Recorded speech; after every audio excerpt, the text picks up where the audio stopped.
California High-Speed Rail Authority's Board of Directors meeting for November the 2nd. We will start this morning's meeting with calling the meeting to order.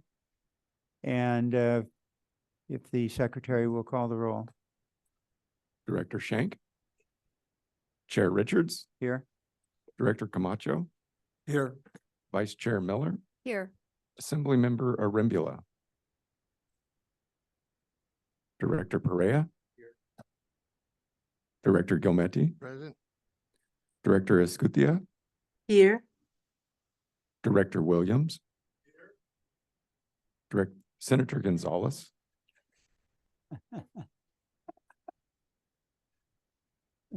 Senator Gonzalez. Director Cohen. Here. Mr. Chair, we have a quorum. Thank you, Mr. Secretary. Director Perea, would you lead us in the Pledge of Allegiance? Thank you. To the flag of the United States of America, to the republic for which it stands, one nation, under God, indivisible, with liberty and justice for all. Thank you very much. And Mr. Secretary, would you please tell the public how they can address the board this morning? Thank you, Mr. Chairman. Good morning, everybody. Before we begin public comment for the High-Speed Rail Board of Directors meeting, I would like to go over some important information. For members of the public who have joined us in person and wish to comment, you will be called upon in the order that we have received your card. If you are joining the meeting via Zoom and wish to provide public comment, please use the raise your hand feature located in the bottom of your screen. Or if you are dialing in by phone, pressing the number 2 will raise your hand and put you into the queue. Speakers will be called upon in the order that their hands are raised. Once you are in the queue and your name is called, please click the prompt in the bottom of your screen to allow your microphone to be unmuted. If you are joining by phone, we will call upon you by the last 4 digits of your phone number. At that point, you will hear a message that your phone is being unmuted. Each speaker will be given 2 minutes to speak. I will remind you when you have 15 seconds remaining. When it is your turn to speak, please slowly and clearly say your first and last name, and if applicable, state the organization you are representing. Mr. Chairman, we will begin with the in-person speakers, and our first speaker is Mr. Schwegel.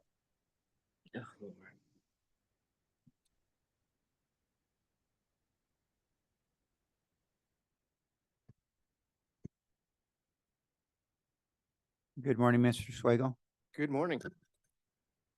My name is David, D-A-V-I-D, Schwegel, S-C-H-W-E-G-E-L. It's spelled like Schwegel and rhymes with bagel. And my shirt says, my 50th birthday, the year that I was quarantined, 2020. People who were born in 1970 can all carry that torch. I was walking down by the break room over there, and I was noticing they have like some outstanding food and drinks. And I'm sure that if you know in your heart, on your honor, that you've done a lot for the state of California by serving on this board, I'm sure they give you a lot of free food. So that's something to keep in mind. This presentation is dedicated to Joe Hedges. I believe he's down at Bakersfield right now, but we gave him a warm California welcome by putting him on the firing squad in the Capitol and hearing some comments from Jim Patterson saying, we got this clawback. And Joe handled it very well. But that was a brutal way to get introduced to the state of California. Finally, I was surfing the U.S. High-Speed Rail Association's website, and I'm noticing that they have a conference coming up May 14th through 15th at the Sidley Austin Conference Center in Washington, D.C.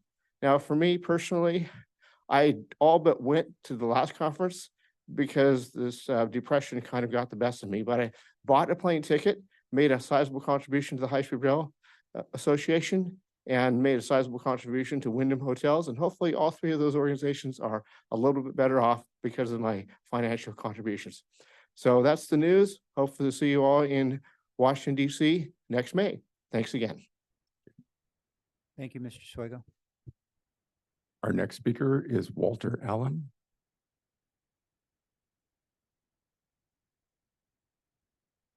Good morning, Mr. Allen. Good morning, and members of the board. Walter Allen, A-L-L-E-N. I'm speaking to the small business agenda item 3 on the agenda today. I wanted to express my support, what you're doing, and also for the department. If there's any way you can provide more funding to them so they can track, monitor, and control the small business program and the integration with primes, I'd greatly appreciate it. It's an important program. It is under attack on the federal level across the nation, and if we're not careful, it will go the same way as the abortion rights have gone. One solution is to be signatory on the EIP program, which is the Equity Infrastructure Project. It's being led by our friend Phil Washington out of Denver, used to be at LA Metro. And there are 4 signatories on the state right now: the state of California, Port of Long Beach, the Water District down south, and LA Metro. So I would hope that you would become signatories as well. My last issue is that the industry now has a challenge with finding people in the pipeline, technical engineers, systems people, which is our expertise. And I think we as an industry need to come together, maybe form a blue panel to look at how we can get more people in the industry. I know High Speed Rail is looking for people, but we all have to get on the same page or we're going to eat ourselves up. And there's not enough money right now being spent on training for people in our industry. So I was in the Navy. They said, never again volunteer yourself, but I will volunteer for that real from panel. Thank you very much for your support. I greatly appreciate it. Thank you. Thank you, Mr. Allen. Our third in-person speaker is Keith Dunn. Good morning, Mr. Dunn. Good morning, Mr. Chair, board members. Keith Dunn here on behalf of the Association for California High-Speed Trains, as well as the District Council of Iron Workers of the state of California. I wanted to first just kind of commend the authority on your social media and press efforts recently. It's been, I think, a lot of good news coming out with the progress that you've been making. And I think it's been a great effort in sharing that. And our district council, the Iron Workers, really appreciates being informed, but also being able to utilize the messaging that you're providing and put it forth out into the public to help push support for your applications currently pending with the federal government. On behalf of the Iron Workers, I'd like to thank the governor and former Speaker Pelosi for their continued vocal support. I know there's a lot of competition that's out there. We continue to advocate that California is the place to begin this project. It's going to set the tone for not only the United States, but the rest of the world. And we're very excited for that opportunity and all the progress that's been made. I'd like to commend Brian and the board for your efforts to push that forward. I know we're hoping to have some decisions prior to Thanksgiving, but with all the I'm trying to find a good appropriate word that I can say in public about the House of Representatives. With the changes that have been taking place on a daily basis in the House of Representatives, hopefully they meet their schedule. So we'll see, but I just wanted, it's been a while since I've had the opportunity to come speak before you. I just wanted to say that the actions of your staff are appreciated, watched, and utilized. They're doing a great job, and we look forward to celebrating a large award, hopefully from the federal government in the near future. So with that, I just say thank you and look forward to pushing this forward. Thank you, Mr. Dunn. Mr. Chair, we'll now move to the Zoom participants. Once again, if you are joining the meeting via Zoom and wish to provide public comment, please use the raise your hand feature located at the bottom of your screen. Or if you are dialing in by phone, pressing the number 2 will raise your hand and put you into the queue. Speakers will be called upon in the order that their hands are raised. Once you're in the queue, your name is called. Please click the prompt at the bottom of your screen to allow the microphone to be unmuted. If you are joining by phone, we will call upon you by the last 4 digits of your phone number. At that point, you will hear a message that your phone is being unmuted. Each speaker will be given 2 minutes to speak. I will remind you when you have 15 seconds remaining. When it is your turn to speak, please speak clearly and say your first and last name, and if applicable, state the organization you are representing.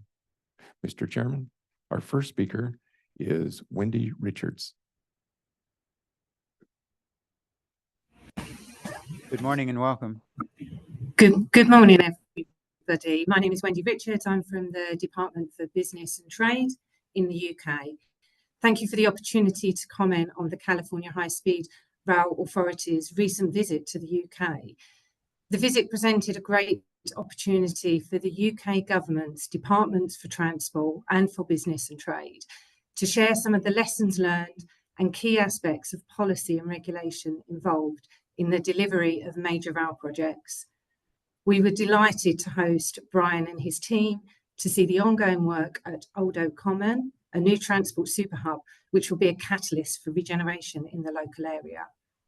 The tour of the Elizabeth line enabled us to discuss and demonstrate the outcome of the Crossrail project, which during construction was Europe's largest infrastructure project.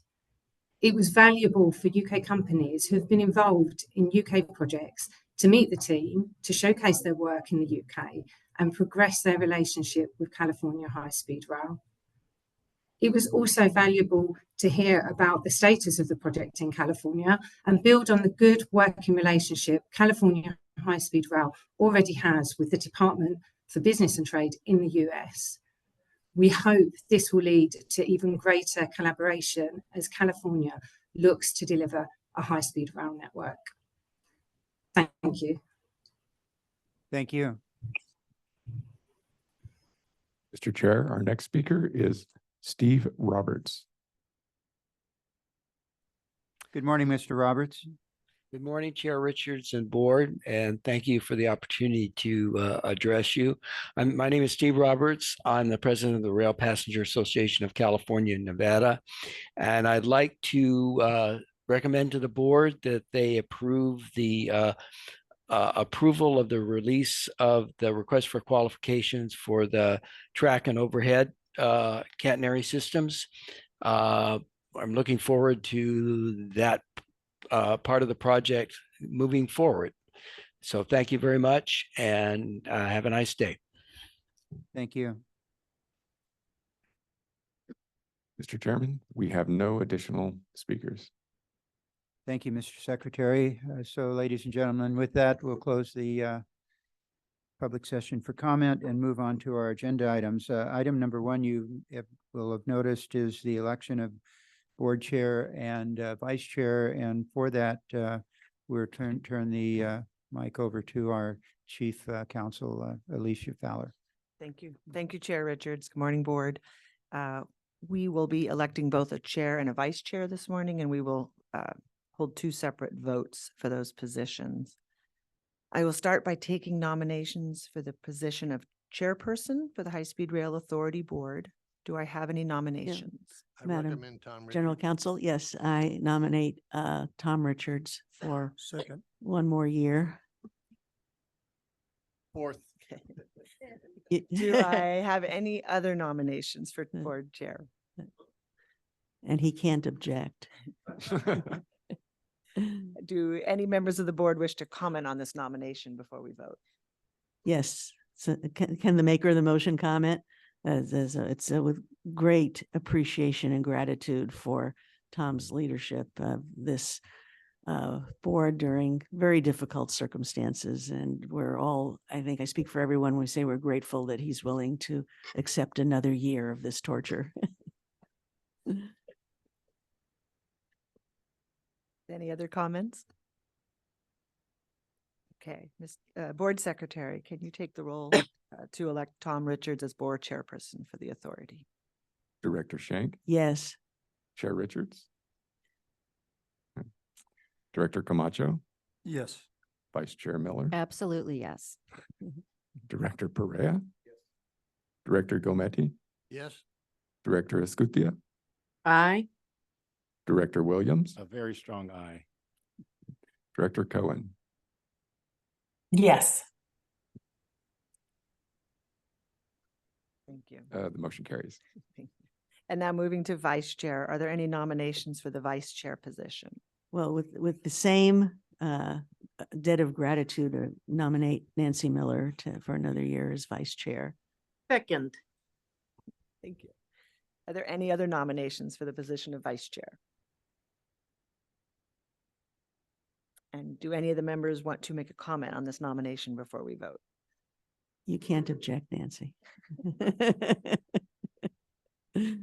Okay, the board secretary, can you please take the roll to elect Nancy Miller as vice chairperson of the authority? Director Schenk, Very strong, yes. Chair Richards, Very strong, yes. Director Camacho, Yes. Vice Chair Miller, Abstain. Director Perea, Director Gilmetti, Yes. Director Escutia, Aye. Director Williams, Aye, with gratitude. Director Cohen. Yes. The motion carries. Congratulations and condolences. Mr. Chairman, may I? Yes, Yeah. Director Schenk. So I don't know about everyone else, but it seems to me that November comes faster and faster every year. And I find myself saying, oh my gosh, is it November already? I would like to have the board consider, get the sense of the board to ask our council to explore whether we can change the legislation that requires the chair and vice chair to serve for 1 year, to extend that to 2 years, to make it a little bit more efficient in terms of what we do and how you plan and how the chair and vice chair plans their future. Now, I think Alicia said that she's willing to do that now. And so maybe you can see if there is any strong objection to having her look into this. It would require legislation.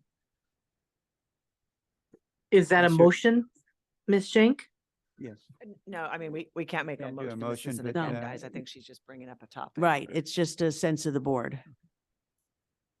Just for information only, the California Transportation Commission, I think so, it's green, has a 2-year term. So the chair does serve for 2 years, which gives you continuity to get things done. So I would support that.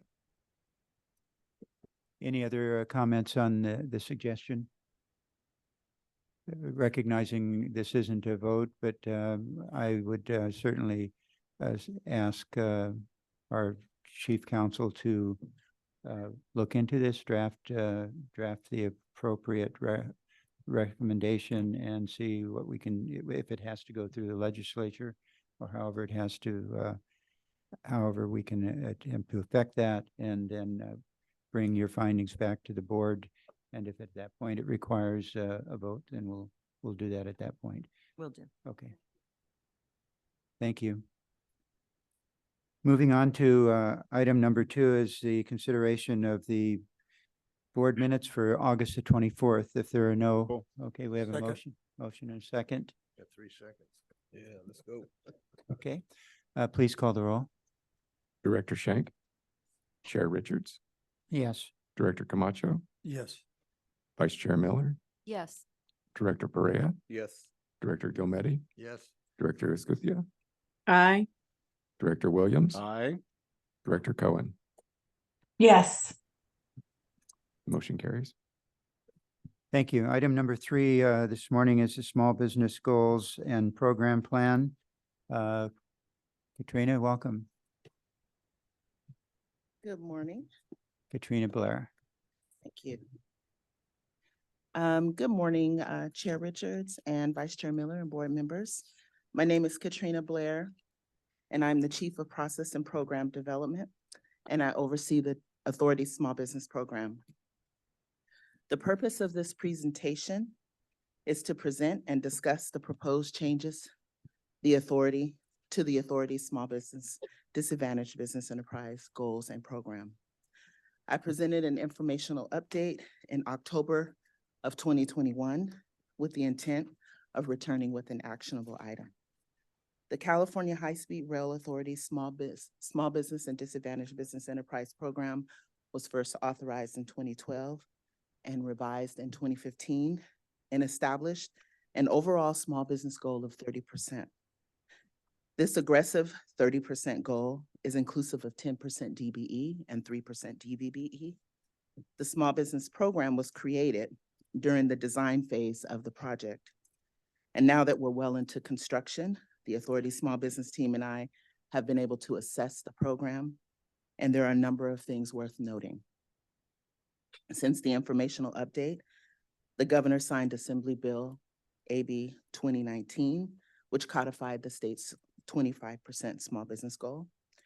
And the current way that the authority applies the 30% small business goal is a bit challenging. Additionally, we discovered there is confusion with how the 30% goal is being interpreted, and we can go back to slide 2. Additionally, we've discovered that there's confusion as to how the 30% goal is being interpreted amongst the authority primes. So after meeting with stakeholders and other state departments, we have a better understanding of where we need to make improvements. Ultimately, what we're trying to do is we're trying to bring clarity as to how the goals are applied on the project. We're trying to comply with state and federal regulations, and we want to update the program so it's consistent with other state agencies and supported by the authority's Business Advisory Council. We can go to slide 3. Now we'll go ahead and discuss what the small business program looks like currently and the assessments that we've made. Slide 4. So I want to explain each of these certifications for context and so that you have an understanding of what we're doing currently. In the administration of our small business program and 30% overall goal, we are mandated by federal and state standards. When the business community sees the 30% overall goal, it's not immediately evident that the 30% goal encompasses all of the listed certification types on slide 4. We have also found that it's not widely known that the state and federal certifications listed have their own set of requirements in terms of funding source and compliance. High-speed rail is not a certifying agency, so we accept certifications administered by other state agencies. So for the certifications on the left, the Department of General Services is the administrator and oversight agency for the state certification program for disabled veteran business enterprise, microbusiness, and small business for the purpose of public works. These 4 designations are required by the state of California for all projects containing state funds. For the federal certifications on the right, Caltrans administers the Disadvantaged Business Enterprise Program, statewide, also known as the California Unified Certification Program. They are the recipient of federal funds, specifically for the DBE program, and follow 49 CFR Part 26, which is specific to transportation. In accordance with our ARA grant, the Federal Railroad Administration instructs the authority to follow the best practices of 49 CFR Part 26. This regulation establishes a 10% goal requirement for DBEs, and the DBE designation is based on socioeconomic status and recognizes several groups as having presumed socioeconomic disadvantage. And lastly, we currently recognize the U.S. Small Business Administration 8A certification for disadvantaged business.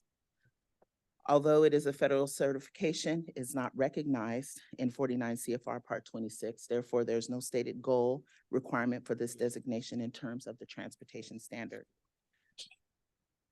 Moving forward, we want to not only bring clarity to how our goals are applied, but we also want to recognize those certifications that are required under the California state standard and the federal transportation standards. Next slide.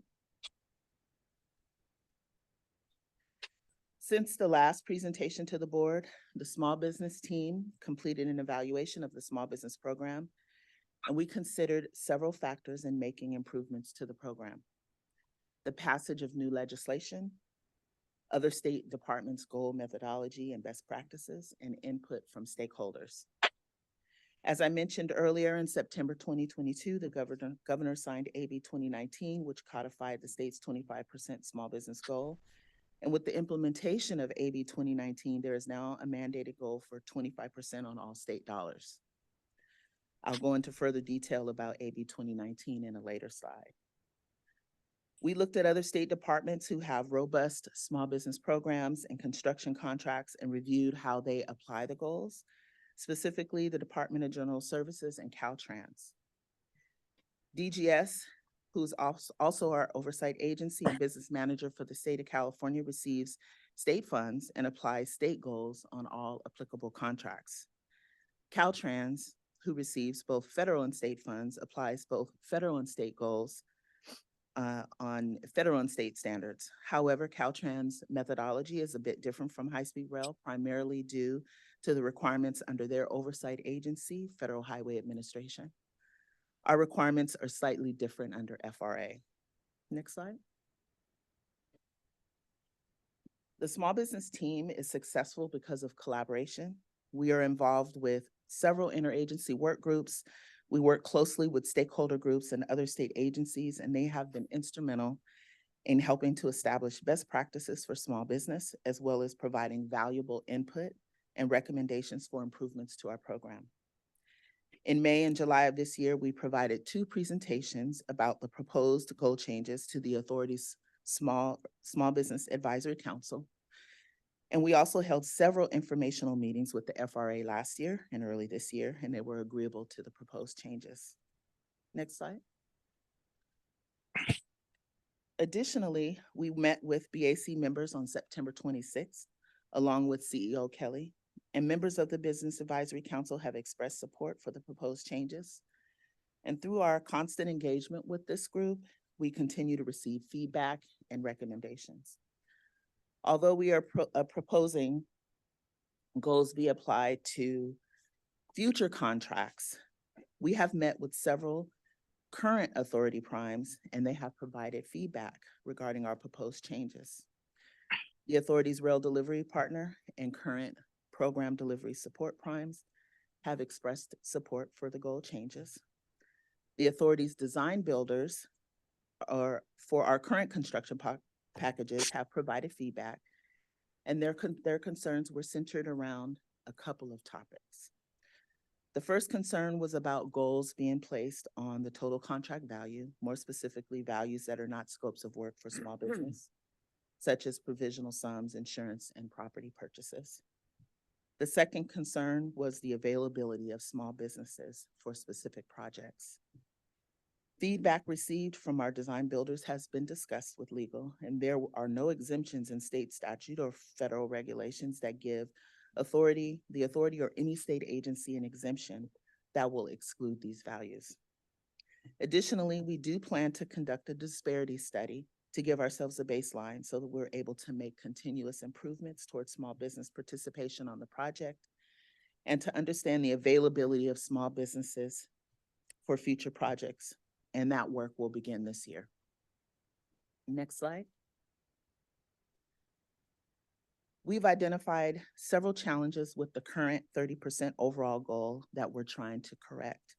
As I mentioned earlier, the 30% goal has been confusing to bidders and the current primes because it's not obvious that the goal encompasses several state and federal programs. When looking at the authority's small business program plan, we state that the 30% overall goal is inclusive of 10% DBE and 3% DVBE, which brings further confusion because it implies that there are no other certification categories. And as I demonstrated earlier, we currently track 6. We're commonly asked to clarify what happens to the remaining 17% after the DBE and DVBE goals are applied. Technically, the 17% left after the DBE and DVBE goals are applied can be credited to any small business type. So disadvantaged business enterprise, disabled vet, micro business, small business, or small business for the purpose of public works. But that is not explicitly stated in the current small business program plan, which is what we want to clarify. An additional challenge to the 30% goal is that it's not entirely clear in the small business program plan in the small business program plan or the small business goal that there are required goals specifically for the California small businesses. The current method that the authority uses to apply the goals does not explicitly include the California state small business requirement for procurements. And lastly, the most notable challenge is how the authority refers to small businesses. We refer to all certification types as small business, and this is especially problematic with disabled veteran business enterprise designation. In the authority small business program plan, the authority counts disabled veteran business enterprises as small business, when in fact, There's no gross annual receipts requirement for DVBEs, and therefore they can actually be a large firm misidentified by the authority as a small business. Next slide.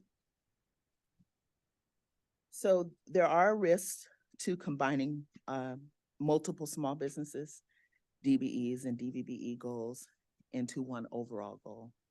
As I mentioned earlier, we have specific goals associated with state and federal standards that need to be met. We do not want the ambiguity of how our goals are applied to put us at risk of not meeting our mandated state and federal requirements. We want to minimize the risk to increase the likelihood of reaching the goals. Next slide. So we are proposing to discontinue the use of the term 30% overall goal, but instead to express each goal separately on each project based on federal and state requirements and based on funding source. Early in the presentation, I mentioned AB 2019, and in September 2022, the governor signed AB 2019, which codified the state's 25% small business goal. Our program previously pointed to an executive order and to government code, which instructed state departments to make awards to small business owners whenever possible. AB 2019 amends the government code, and now state departments must establish a goal of 25% participation for small businesses, including micro businesses, on state dollars. And the next slide will show a visual of what I'm proposing. So for 100% state-funded contracts, we will apply a 3% DVBE goal and a 25% small business goal using all categories that qualify under the state standard, which includes small business and small business for the purpose of public works. And of that 25, oh, yes, ma'am.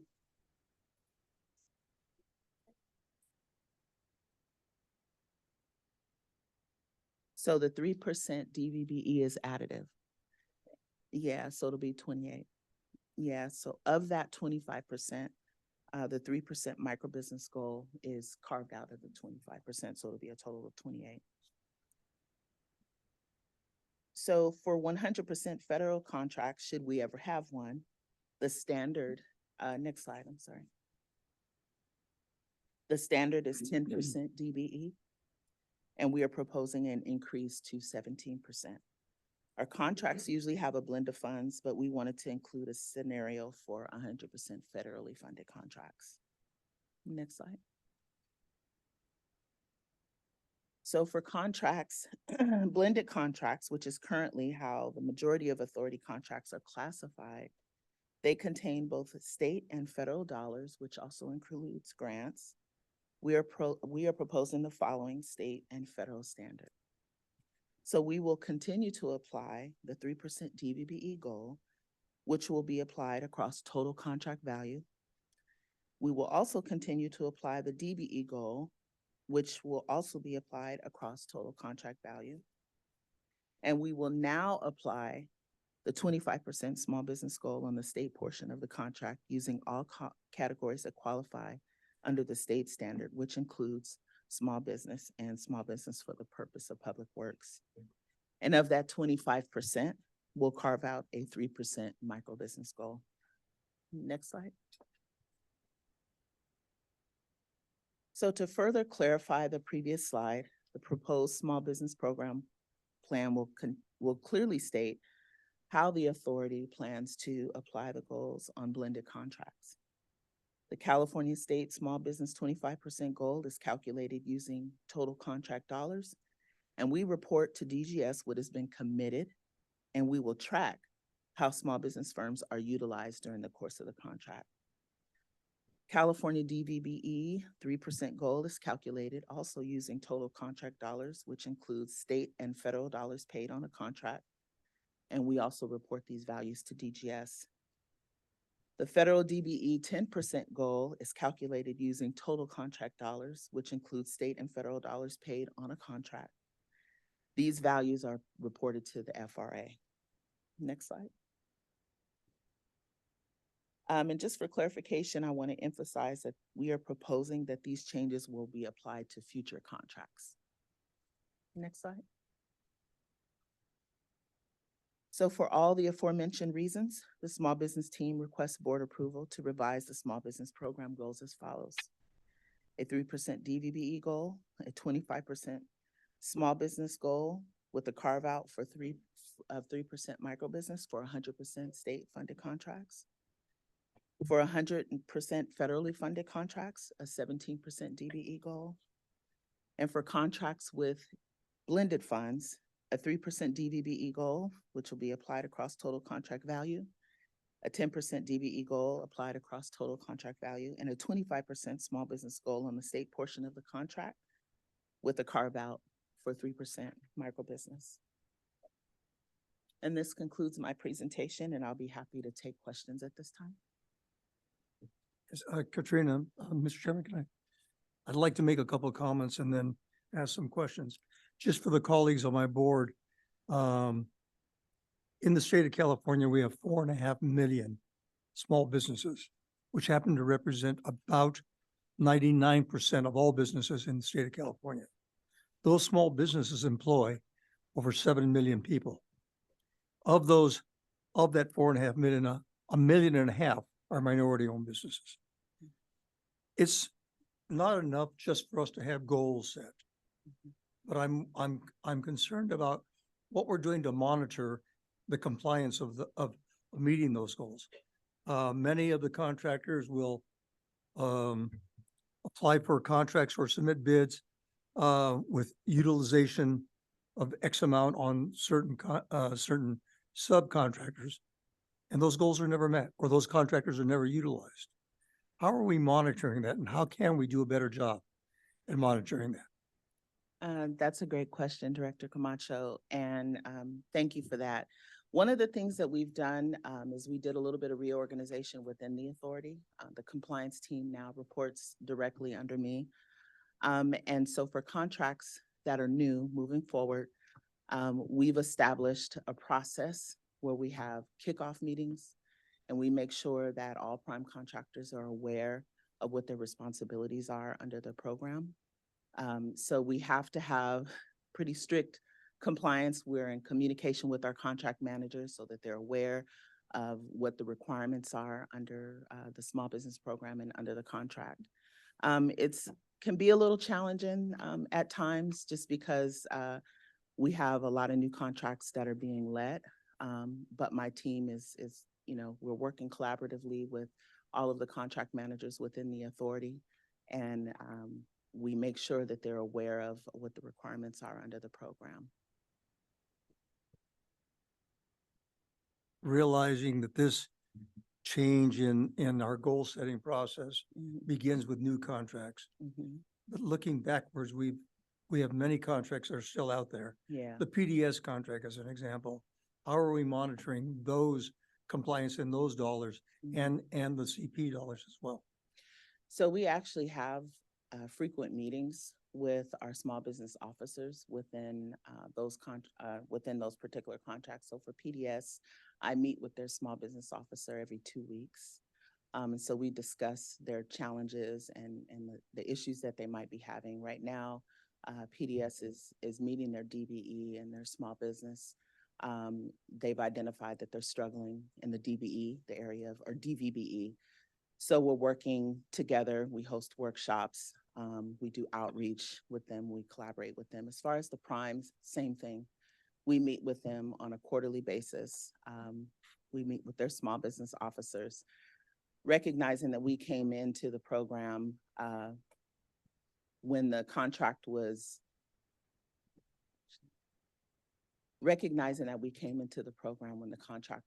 well over 50% done. So we're kind of, playing a little bit of catch up with our design builders. But we do meet with them frequently. We require them to report out at the Business Advisory Council every other month. So they have a different set of accountability from our stakeholders. I know we have compliance with our auditors when we do pre-award audits that go out and meet with these firms to audit their numbers and compliance in that area. But what I'm asking is perhaps, we need to put more emphasis or more staff time in trying to reach out to the community to see whether or not there is true compliance. It's troubling to me when we see 4.5 million small businesses Mhm. and our numbers don't change. Yes. We've been static with 23.2 or 3%, whatever that number is, over the last, ever since I've been on the board. Mhm. And those numbers should have changed with more construction. We continue to go through more and more construction.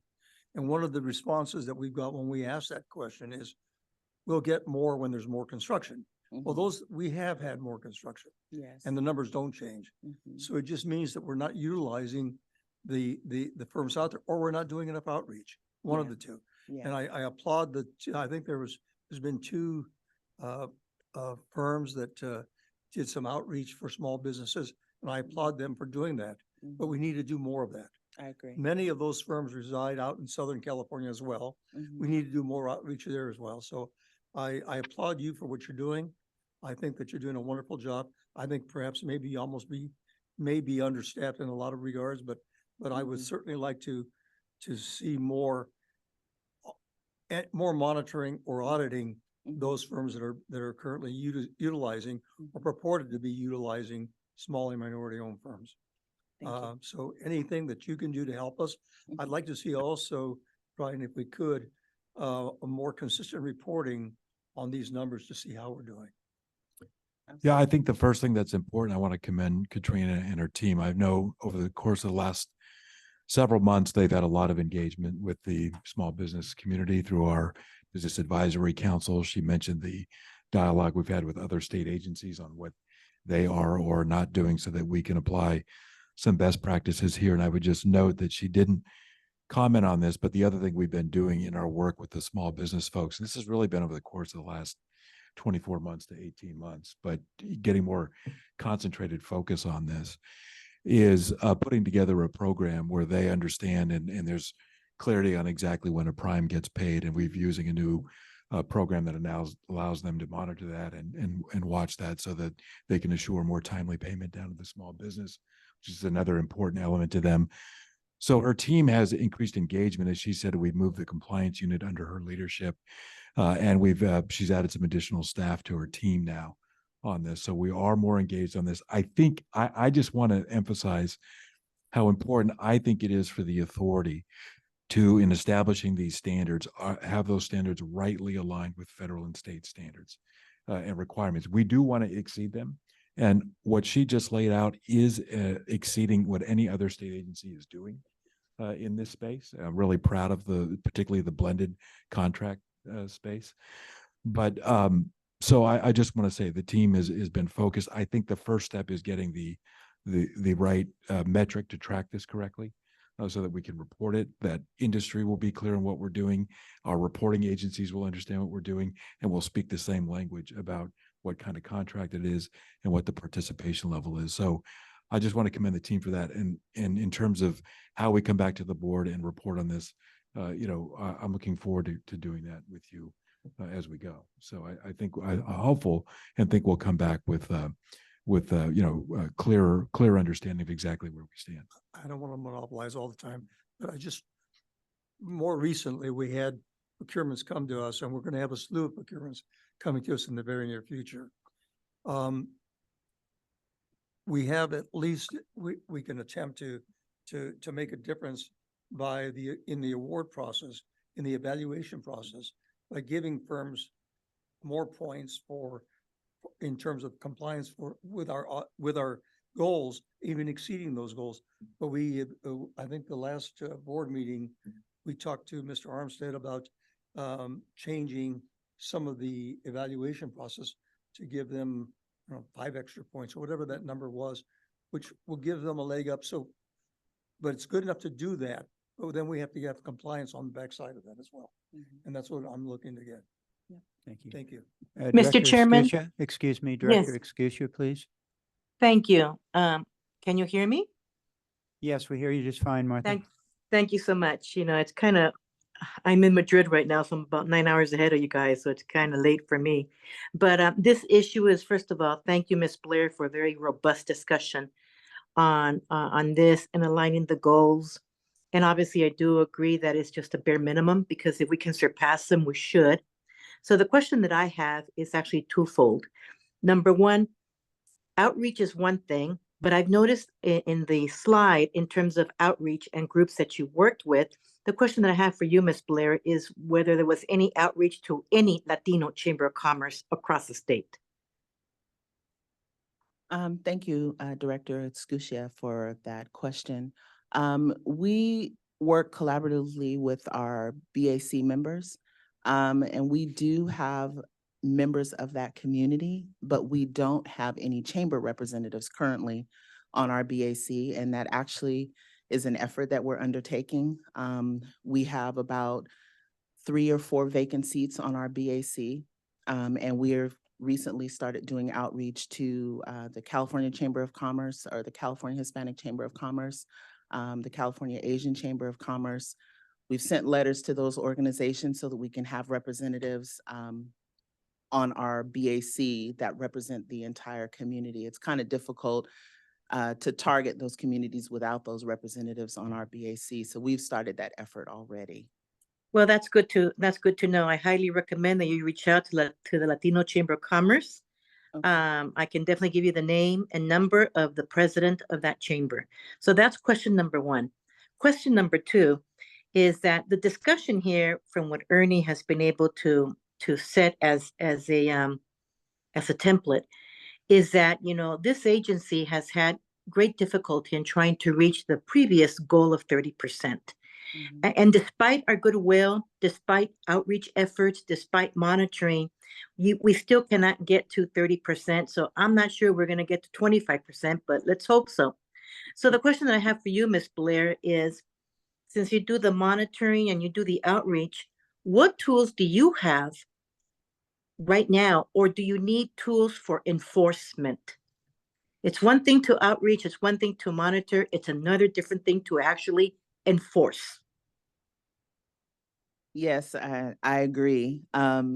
Unfortunately, we don't have a whole lot of assistance in the enforcement area with the California laws, the way that they're laid out right now. It puts the onus on the agency and not on the prime. So if we meet the goal, we're fine. If we don't meet the goal, sometimes we can lose our delegated authority. But there is nothing in statute that gives us the ability to hold a prime accountable for You mean, not wait, meeting a wait, goal. hold on. You mean to tell me that if a prime in one project does a really bad job in terms of, you know, bringing in disadvantaged and small businesses, and then in another contract, that same prime is going to apply for a different contract, are we going to reward that prime? You know, knowing that they have a bad history in terms of compliance with disadvantage and small business requirements? So we look at the reason why they didn't meet the goal. Usually it's like a compilation of a lot of things. It might be because there was a scope change. It might be that there were no available firms, or it might be that they just didn't have enough firms to hit the goal. So we don't look at just not meeting the goal as a reason to penalize the firm. You know, our compliance team does monitor all of the reasons. For DBE, there is good faith effort, but for small business and for DVBE, there are no good faith efforts. So we do have to look at what they've done to make attempts to at least reach the goal. So we don't award them or reward them and give them another contract per se, but we do look at their history and the reasons why. So we require them to provide us with like monthly narratives. So we review those narratives and any challenges that they've listed as to not being able to hit the goal. And then we work with them, you know, to— Well, I mean, that's fine and good, Ms. Blair, that you work with them. I love that approach. So the question that I have, my final question as a board member, all this information is very critical. The information that you're gathering in terms of outreach, monitoring, even reaching out to some of the scofflaws, you know, ones that are not compliant at all. How does that information flow up to the board? Where does it go? After it goes to you, does it come to the board at any one time? We report our small business participation goals at every F&A committee each month. And we can break down that stuff by each category upon request of the board. But the small business participation numbers are reported monthly to the Finance and Audit Committee. All right, that's really good. Thank you, Brian. I hardly attend the F&A meetings, but I know I should. But however, this issue is so important, especially in light of anticipated contracts that we're going to let out, that, the sooner the board of directors gets information on this, in addition to F&A, but maybe an email to all the board, it's always good to have an educated board, Brian. So I hope that we can count on that. Thank you, Ms. Blair, and thank you, Brian. Thank you, Mr. Chairman. My questions are over. Thank you, Director Scution. Thanks for making the time to join us. Yes, go ahead. Yes, Director Shank. Okay, Director Williams. So just, yeah, no, I All right. sorry about that. There are things on the left, Tom. Ooh. Where am I? Or not the extreme left. Yeah, not the, yeah. No, appreciate this part of the discussion. This is what I was kind of interested in, and thank you, Ms. Blair. And I know you're doing a lot with limited resources, so I appreciate that. But, and I didn't realize what you just said, Brian, about the F&A report. So we definitely want to take a look at that. Because I think part of the accountability and the board's, understanding and oversight of this issue is seeing the data. So I would just add my voice to this need to have those reports, to see those reports. They don't need to be emailed. I don't think, just my preference is not that they be, but it's enough to have them reported, that we can have access to it. But I'm also curious to know, I see the breakdown here, where the 25% small business goal includes all of the various categories. So am I correct that it sounds like it doesn't include the DVBE because that's separate. But it does include all the other categories. So micro, small business, and small business for purpose of public works. When we get this data, is it broken out in that fashion? And does it also include the disadvantaged business? So I would be interested, for example, in seeing a difference between disadvantaged business and small business. I agree. I'd like to see that, right? So I think those are some of the things that So we can have a different discussion about it. I do support what you have before us, but I think we probably need to make sure we have a discussion about what's reported and that we can track all of that, hold ourselves and our primes accountable for meeting these goals. yeah, and just for clarity's sake, all members of the board receive the F&A materials. You don't have to be on F&A to receive it. So all that goes to all board members every month, and we do track each of the categories. So we can alter how that is presented to satisfy the board. Again, I think this is a tremendous first step for us to track this correctly based on the type of contract and the resources we're utilizing on the contract, because that gets to the certification and some of the definitions that are really important. So I think this is what an I important first step. will suggest to our Chief Financial Officer, who presents a good deal of this material to the Finance and Audit Committee, we've got an opportunity now with the additional breakdowns that you've identified, that we will expand the reporting on our small business program monthly to the F&A Committee, beyond what has been reported primarily in the past, which is a single percentage. So we've got now the breakdown is actually very helpful for the monitoring. I don't know if Brian is still here, but he doesn't need to stand up if there he is. So Brian, we'll work on that after the meeting and try to get something set up by next meeting, next month's F&A meeting, that we can report out, that you're able to report out the various categories specifically, and that, as Brian Kelly just mentioned, is also made available to each of the board members, but it'll be reported out in the board meeting also, because I remember when it started, and I remember Director Shank, who had everything to do with imploring the rest of the board to set this goal at 30%. And it's been disappointing that we haven't hit it.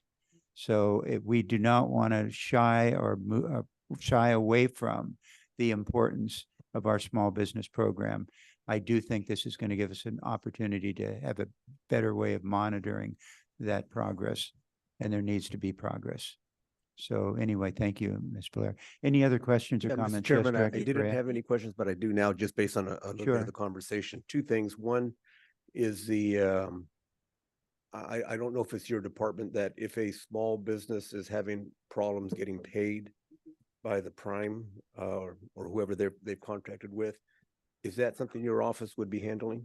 Yes, yes. Okay. If they have issues with payment, they contact our office directly. We do have a way that they can submit a request for assistance online. They usually email us via our email box, but we handhold that small business Okay. until they get their payment. And what resolved. authority do we have to enforce that with whoever's not paying them on time? I mean, we look to make sure that the prime is honoring their contract. So we kind of have to dissect what the scope is, what the requirements are under their contract. And we work with the prime to make sure that, there's resolution at the end of that. Okay, is there any penalty to the prime that we can impose if they're not paying? I mean, it's pretty clear. We do a lot of good work in paying our primes on time. We pay our Yeah. bills, but sometimes they don't pay theirs on time. Yeah, If it's a there's no matter of penalty. the sub has done the work, send in an invoice, unless they're questioning the invoice.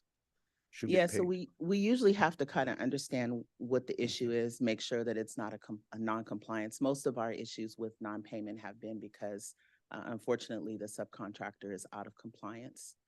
So we usually do whatever we can to bring them into compliance so that they can then Okay, get a payment. but the call would be to your office? Yes. Okay, because we get calls, and so just so I know who to refer it to.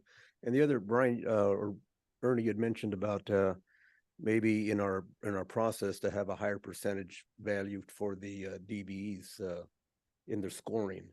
So do we need Brian to pass a policy to direct staff to do that, or is that something you would do automatically? Or We've already done it in the contract language. We have okay, so it's done. So Yeah. the percentages are higher now when we go out to RFP for, like, for example, we're gonna going forward. Correct. Okay, thank you. Thank you. Director Cohen, please. You have the floor.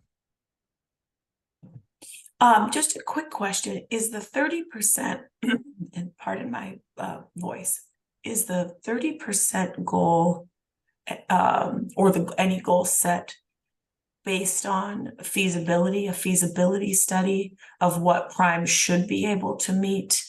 Or was it just set by the board? And apologies for not knowing this. I'm going to rest on my being a new board member. There was a disparity study done back in 2012, and I believe that's how the 30% disparity study and feasibility study done in 2012. So 2012 is the last time a disparity study was done, and that's usually around DBEs, my knowledge. Yeah, at the time it was DBE, but we're getting ready to launch another disparity study. We're starting that work this year, and we're going to do it on all of the programs.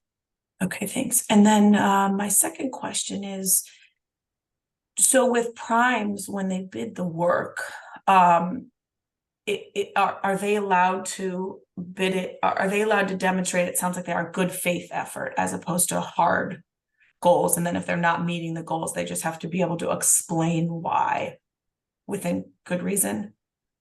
So when a prime submits their proposal, they send us, or they have to provide for us, a list of the small business that they intend to use and the percentages that they intend to use them for.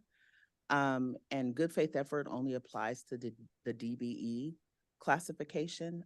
So if they don't meet their DBE goal, they can show us their good faith efforts. But for the 25% small business goal and the 3% DBE goal, they will just have to meet the goal.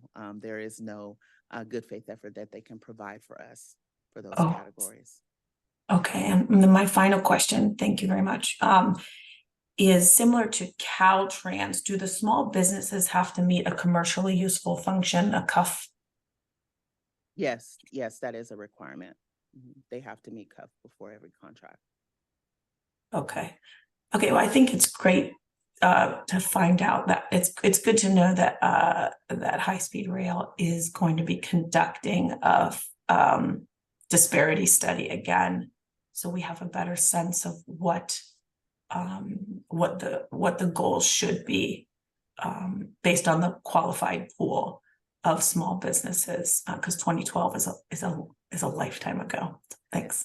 Yes. Thank you, Director Cohen, and yes, Vice Chair Miller. Director Shank. I'm being directed by the vice chair.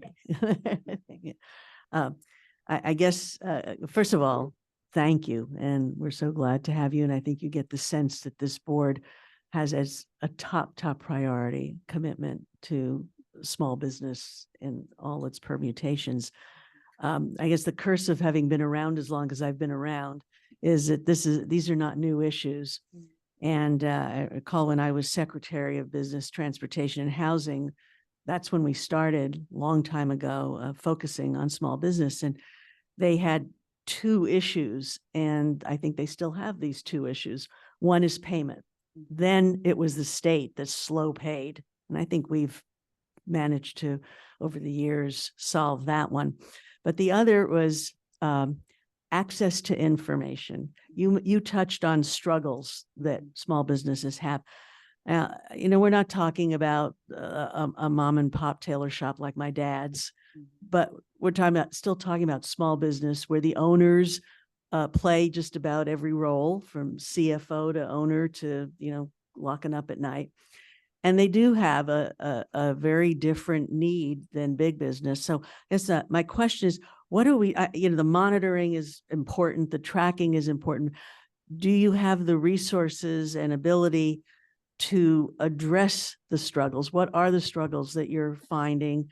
And how are we helping small business overcome those struggles besides the slow pay issue?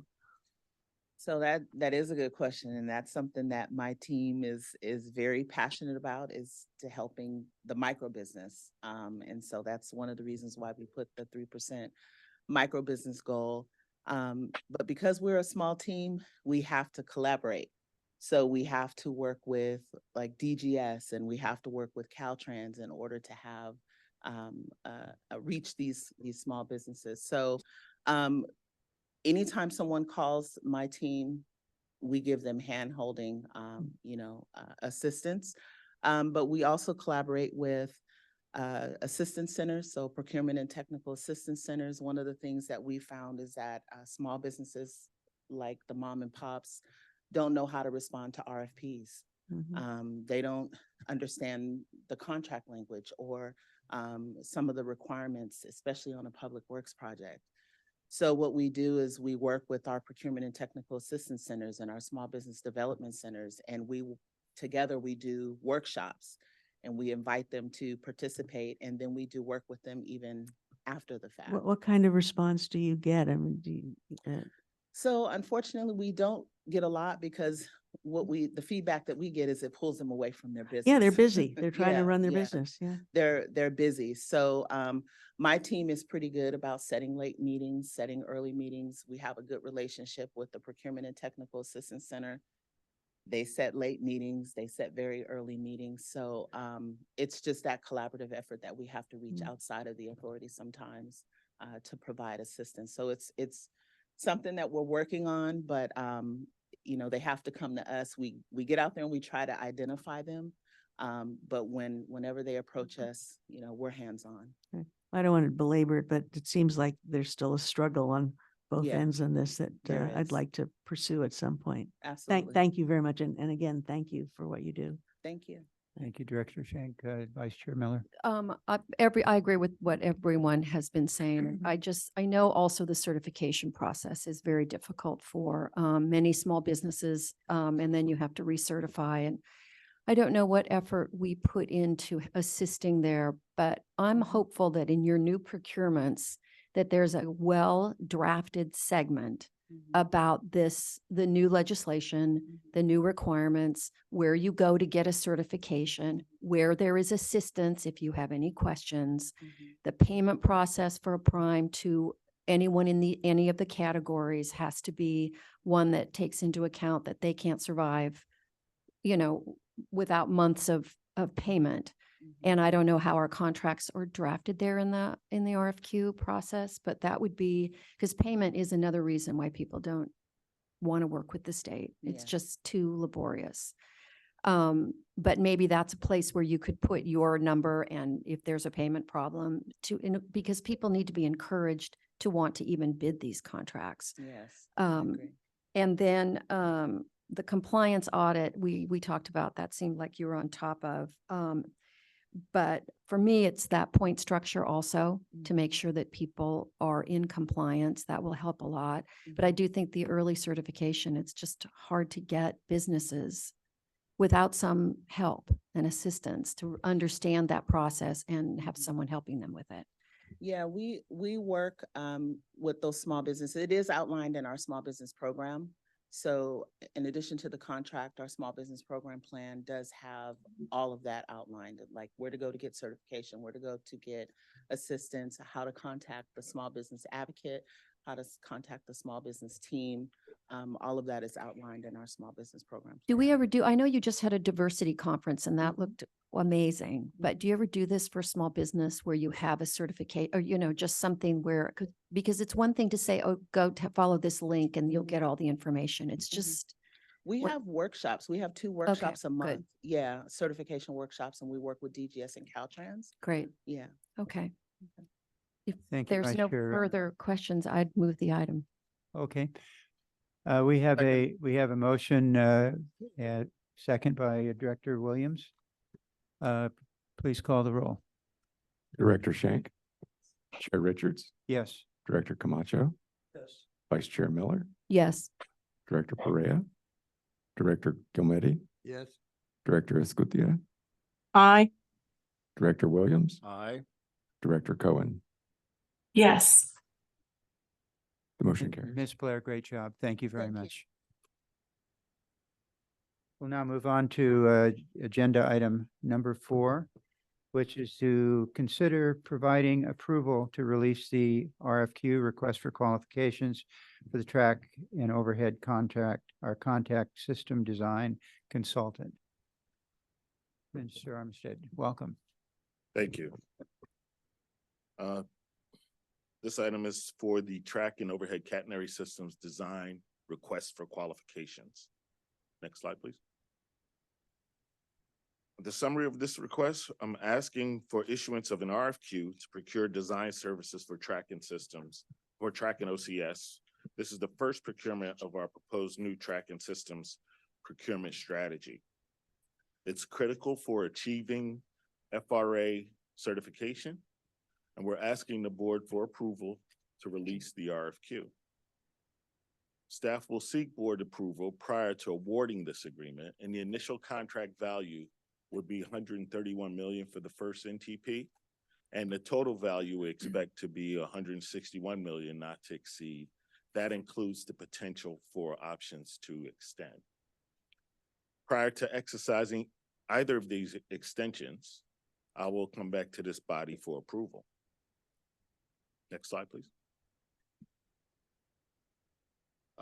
Little background, this is the procurement strategy that I brought before you in July. Just to refresh your memories, we have package 1, which is broken up into 2 separate contracts. It's our track and OCS design contract, which is the one I'm asking for approval today. And then we'll follow that up with package 1B, which will be our CMGC contract for the contractor to do the installation of those facilities. Package 2 is our systems contract, which is signaling, train control, core communications, traction power, and SCADA, which is our communication system. That we expect to be a progressive design build contract delivery method. Package 3 are train sets. We expect to receive the statements of qualifications on train sets in about 2 weeks. That's going to be a supply and maintain contract. We'll follow that up with an RFP Q1 of 2024. And then we have package 4, which are depots and facilities. We're still working with the team to develop the packaging strategy for the depots and facilities. We'll break those up in a way that makes sense for the contracting community. Additional contracts are the program-wide support for integration, independent safety assessor, which is the entity that's going to help us with safety assessments, looking at the risk registers and making sure the risks are mitigated to the lowest possible level as we move through the design and manufacturing process. And through us, that entity will report directly to FRA. And then internally, we'll have our own safety assessment that moves through the various contracts. So as they develop these safety cases, our independent safety assessor will take an independent look at the safety cases from each of the contractors. Independent cost engineer that's going to support the program controls group. And they will provide us with estimates as we move through the progressive delivery processes that I mentioned in package 1 and package 2. The construction manager will be our eyes and ears on the ground, reviewing progress payments, progress schedules, general contract administration of the inspections of the installation of the works on the ground. Next slide, please. Contract terms, 6 years, 8 months, 161 million for the entire 6-year, 8-month term, not to exceed, and this includes the extensions. It's a qualifications-based procurement. So we'll negotiate fair and reasonable fees and costs with the top ranked offerer prior to executing a contract. And they'll be required to comply with all the small business program requirements that were discussed in Katrina's proposal. And I have another slide where I'll go into a little more detail on how that happens as we bring these contractors on, or this contractor on board. Next slide, please. Scope of work is to produce a high-level design for the track and OCS elements to cover the entire guideway from Merced to Bakersfield. And then we'll have detailed design for the 119-mile section from Madera to Poplar. The design of the track system, including the subballast layer, overhead contact system, a long track, cable containment, cable troughs, across track ducts, access walkways, fencing, and drainage. And they'll manage the technical and non-technical interfaces between contractors that affect this contract. Next slide, please. The NTPs, a little bit more about those. The initial deliverables, quality management plan, program management plan, et cetera, that will be part of NT1, along with the design level for the early operating segment, which is the Merced to Bakersfield. The FCS, first construction segment, is the 119. We'll have detailed design for that, along with construction support from the designer's perspective. Well, and NTP2 will include the Merced to Madera section. And NTP3 includes the LGA, which is the section from Bakersfield to Poplar. Next slide, please. This slide is just a zoom in on the NTPs. So NTP1 covers the civil works that are currently in construction. So as those civil works become available, working with the CMGC, we will release certain pieces of construction on those civil works. And this method of progressive contract delivery will allow us the flexibility to match with the civil works that will be available. So the first NTP, we're going to have the flexibility to issue task orders that match the civil works that are available. So we don't have the risk of a contractor being ready and the civil work's not completed. So we're going to be very thoughtful about when a certain piece of work is done, we'll work with our CMGC contractor, we'll work with this designer to assure that, yes, it makes sense for us from a contractor's perspective to build this section in a most efficient manner. Because small sections, 1 or 2 miles of rail don't make sense, and larger pieces would make sense, but then there's some judgments to be made as we go through that process. So as those civil works become available, this designer would be instructed to develop those levels of design, and then the contractor would be issued a task order to go build those pieces. So we would retain the ability to issue task orders as funding becomes available and as the civil works are available in the field. So we won't have the contractor waiting in the delay claim situations. So that's NTP 1. We'd like to, do that. NTP 2 and 3 will follow the same process, only they are more in the future. And we will come back to you before we issue NTP 2 and 3 to the designer. And of course, we'll come back to you with our CMGC contract. Next slide, please. Evaluation and performance.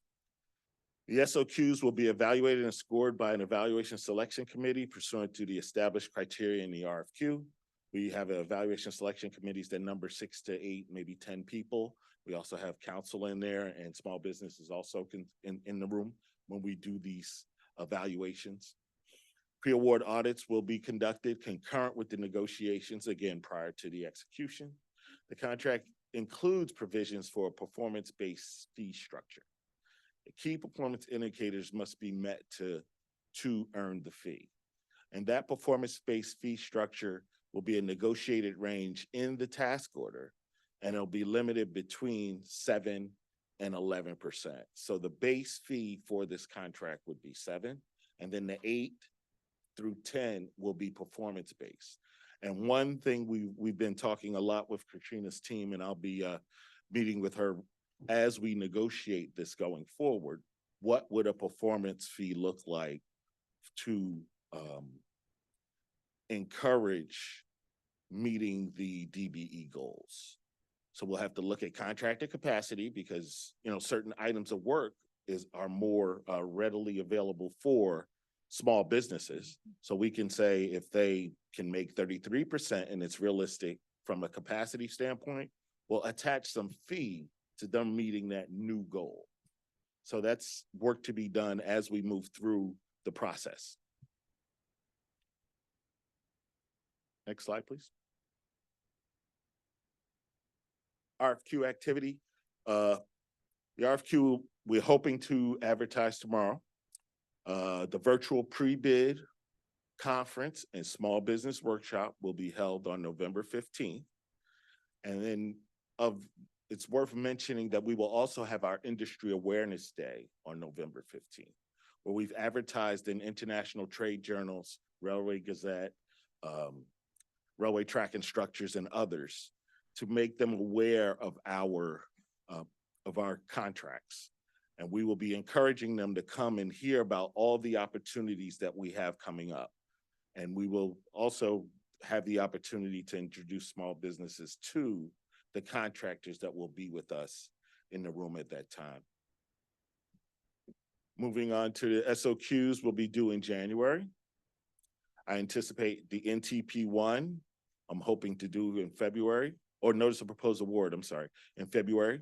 And I'll come back to this board in April for the contract execution and issuance of NTP 1. And then NTPs 2 and 3 will follow when it makes sense. Next slide, please. At this time, I'd like to answer any questions you might have. Any questions for Mr. Armistead? Yes, I have. Director Prey, go ahead. Saw you moving Go ahead. first. Okay, thank you for that presentation, Bruce. I have a couple questions for you. On slide number 3, where you have the procurement strategy, Yes. I believe I understand the difference between in the package 1B, you have a construction manager / general contractor. Then at the bottom, you have the construction manager. Could that be the same company, or would you see that as 2 different operators assisting in that effort? And the second question attached to that is why aren't we bringing that construction manager on sooner to assist at the top end, help kind of navigate some of the issues that may be out there that they could help clarify and be a part of a team that runs smoothly once it gets operational? Okay. Well, the CMGC contract is a form of progressive contracting, and it's given that term because the contractor is involved early on with the designer. And just as I mentioned, we'll be consulting with the contractor to make certain pieces of the work available to him and what makes sense for the design, and then we'll negotiate a price. That's very different from a construction manager that will be our eyes and ears on the ground. The person that's going to do all the inspections or make sure the inspections are being done in the right way. The guy that's going to assure that the construction progress schedules meet the progress in the field, that the payment applications are being submitted properly, access to the site is being controlled properly. That's what that construction manager would do. Contract administration work. It's different from the CMGC contractor who will assist with building the facility. Okay, okay. I noticed there's a little bit of slippage on Q2 24 for the Right. construction manager. What was the nature of that? We've been working very busily on the integration support, because as we bring a designer on board, we need that designer to integrate. We need integration support for integration of all the designs, along with the ISA for safety cases that are going to be developed by the designer. So as he starts with his testing plans and risk registers for the design, those two contracts have taken up a lot of our attention. So we're in Q2 for the construction manager, and we'll make sure that that matches with their need. But I understand your point. And another, on the score of technical support, we have received our and selected a rail systems engineering support contract. They're going to be our requirements manager, and they have the experience and ability to help us with packaging these in the right way and being our rail systems engineering technical subject matter experts going forward. And having a construction manager would definitely be helpful, but we also have others that the rail systems engineering support that can help us in that regard as well. But your point's well taken, and moving the construction management contract as soon as possible is something we'll definitely take a look at. Okay, on the procurement schedule, as folks are preparing their packages to submit to us, I know we have a pretty vigorous conflict of interest rule that we have in play, so that we don't get caught up in any issues of conflict of interest at the back end. To be proactive on the front end, can these prospective bidders contact, say, your office if they have any questions about the team they're building? Absolutely. To discuss conflict of interest? And that material and that information, how to contact me, is all in the procurement materials. Okay, so they can contact you on the front end? Yeah. Great.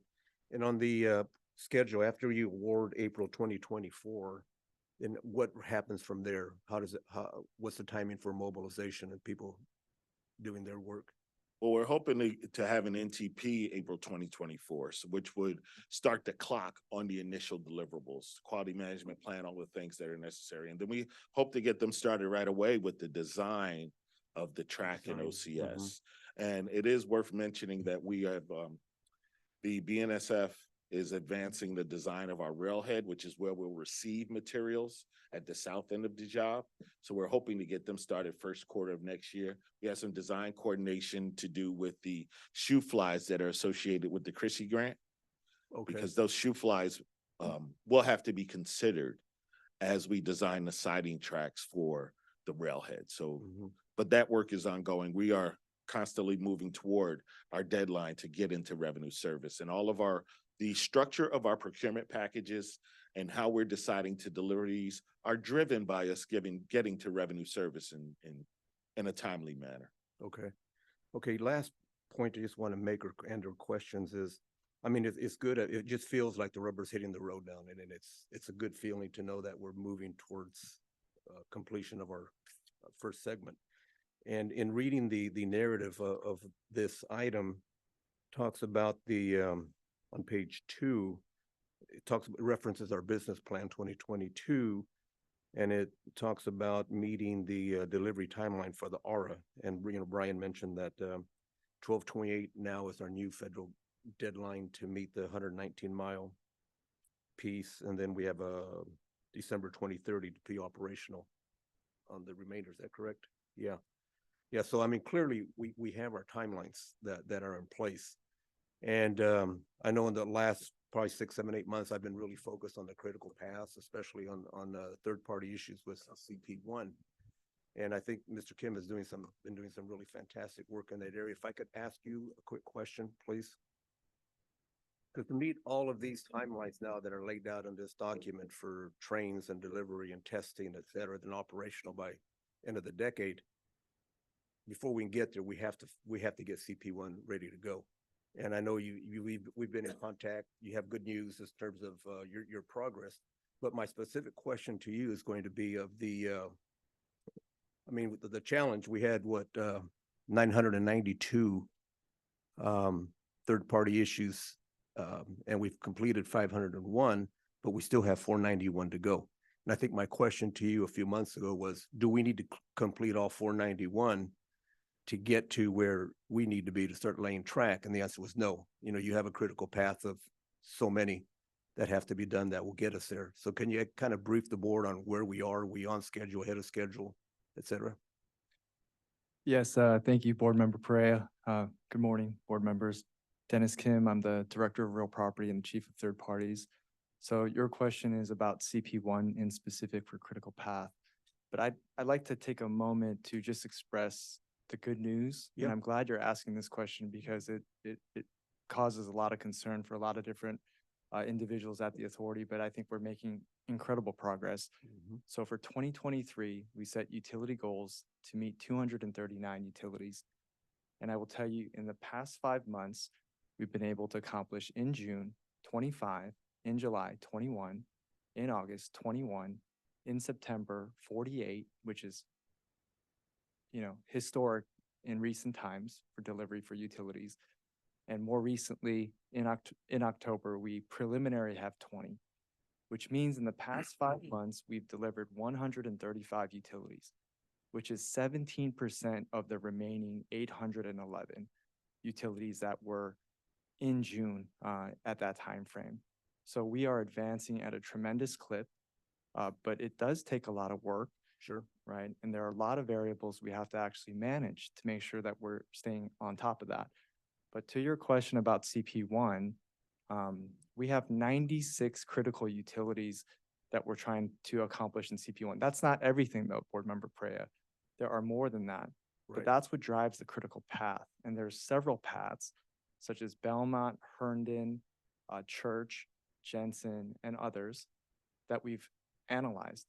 But in 2023, there are 9 utilities that we expected to actually relocate in 2023 according to that critical path. The 7 we've relocated, all 7 this year were 2 months ahead of the revised baseline schedule. We only have 2 remaining, and that's in December 2022, and we are on track. So to tell you, I just want to give a little bit more insight that, third parties has done a tremendous job. Shout out to the team, because they are doing an amazing job. And we are doing everything we can to advance it on that schedule. Yeah, okay. And obviously we have a sense of urgency, and my sense of urgency isn't as great as it was last month, only because I know a few months back, Brian, when I asked the question, when are we going to reach substantial completion on CP1? And I know there were negotiations going on. You mentioned July of 2025. And I've been using that as a target date, but then I think recently, staff advised it's December of, give or take, of 2026.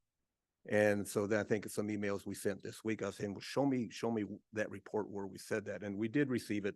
Thank you, staff, for March 16th, I guess. So the report to the board was CP1 was going to have substantial completion by December 2025.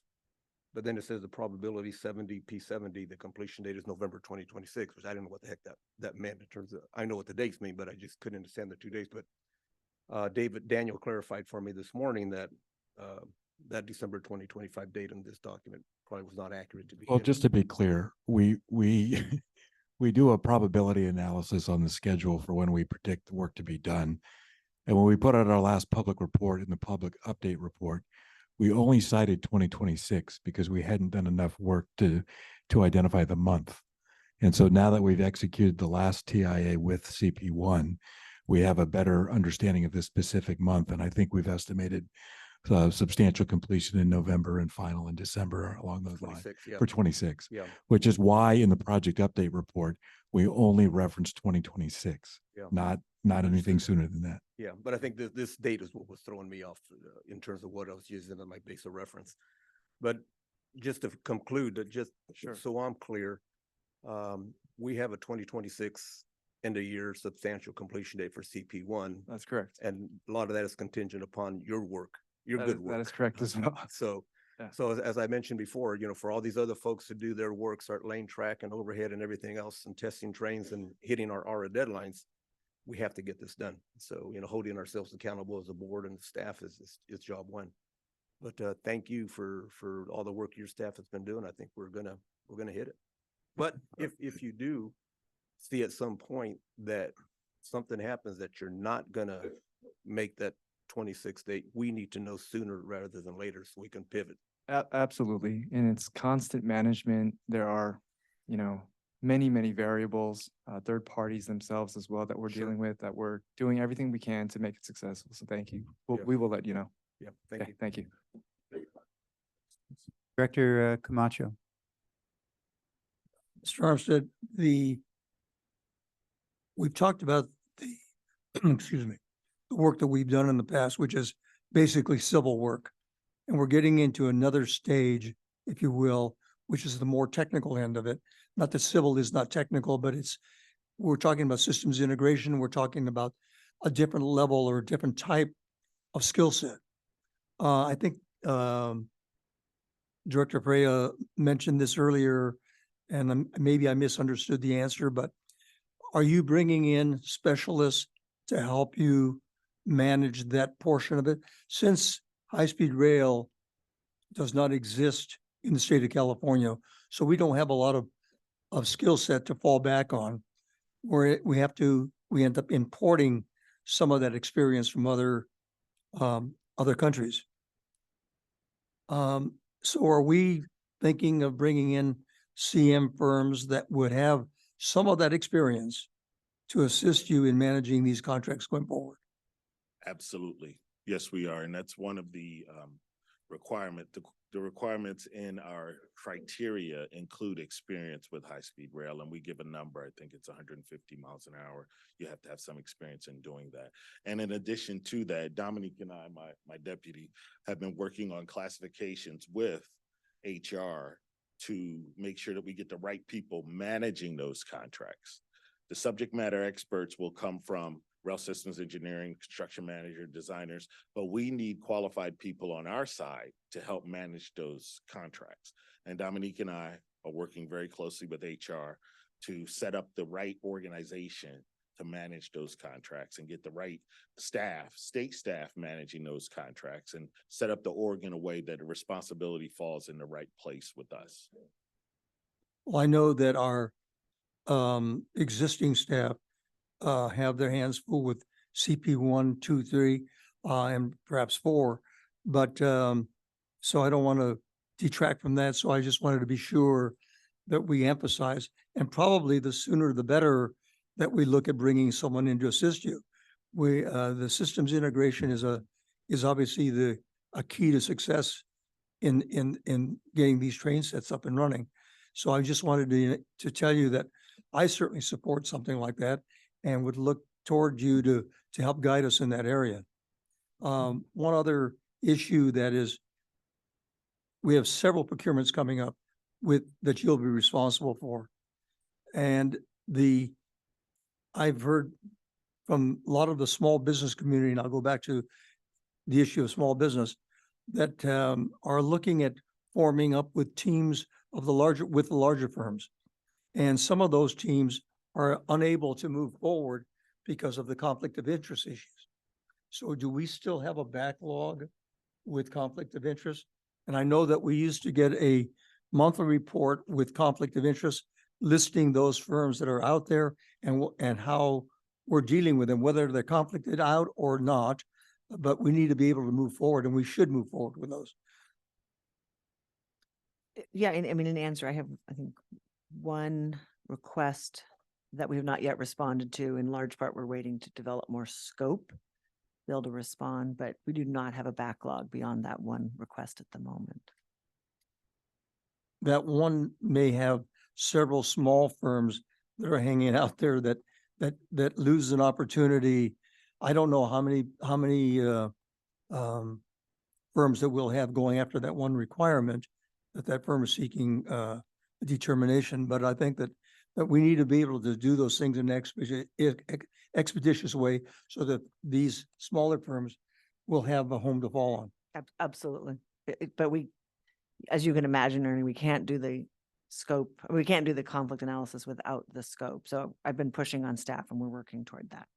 And the scope that you're talking about is what again, Alicia? On the construction manager position. Oh, okay. So you're on top of that then, I see. Yes. Thank you. Thank you, Director Camacho. Any other questions from our colleagues? Yes, Director Schenk. Thank you. I know we're talking about package 1, but I'm a Carrie Nation about package 3, the train sets. So I'll say it anytime I can publicly. Does this include the seating in the trains?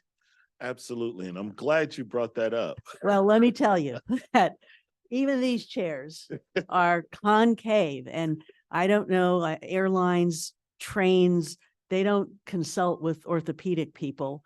But as we get older, we need convex and lumbar support. And I just want to go on the record that when we get to 3, before we have any RFQ or anything else, that's going to be sort of important. And even though my colleagues are much younger and don't have back problems, but I'm sure they will support me in this endeavor. Thank you. I'm glad you brought that up because we're moving forward with testing train interiors, and there will be there are mock-ups of the train interiors, and we're going to invite you all to come take a look at the mock-ups and give us some feedback on the train set interiors. Yes. Thank you, Director Schenk. Any other comments? No? Wait. Sorry. You do have a comment? Yes, go ahead.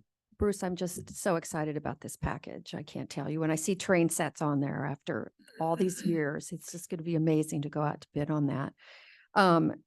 I just have one comment. It's really to Alicia, which is we have a very robust set of RFQs. I mean, I've not seen this come before us in a number of years. So I just wanted to ask you to send your usual reminder to us about contact with potential bidders as board members, since we are going to be voting on each one of these packages, the importance of no contact, and maybe you could just clarify for us when that information is coming. Absolutely. As each of these procurements go out, the board members will all get an email with a lot of reminders about just everything you just said, not having contact with folks, so that when these come before you, you have no bias and the vote is going to withstand any questions. Thank you. I'd like to make And a then- motion to release the request for qualifications for a contract to provide design services for the track and overhead contact systems. I'm sorry, I just want to make sure that on the issue of conflicts, you'll be going to the pre-bid conference to provide information to people, particularly the small businesses that may have questions, correct? Absolutely. The legal team is always present for those at this board's request. Thank you. And I second. Thank Mr. you. Pereira's We have the motion. motion and a second. Please call the roll. Director Schenk, Yes. Chair Richards, Yes. Director Camacho, Yes. Vice Chair Miller, Yes. Director Perea, Aye.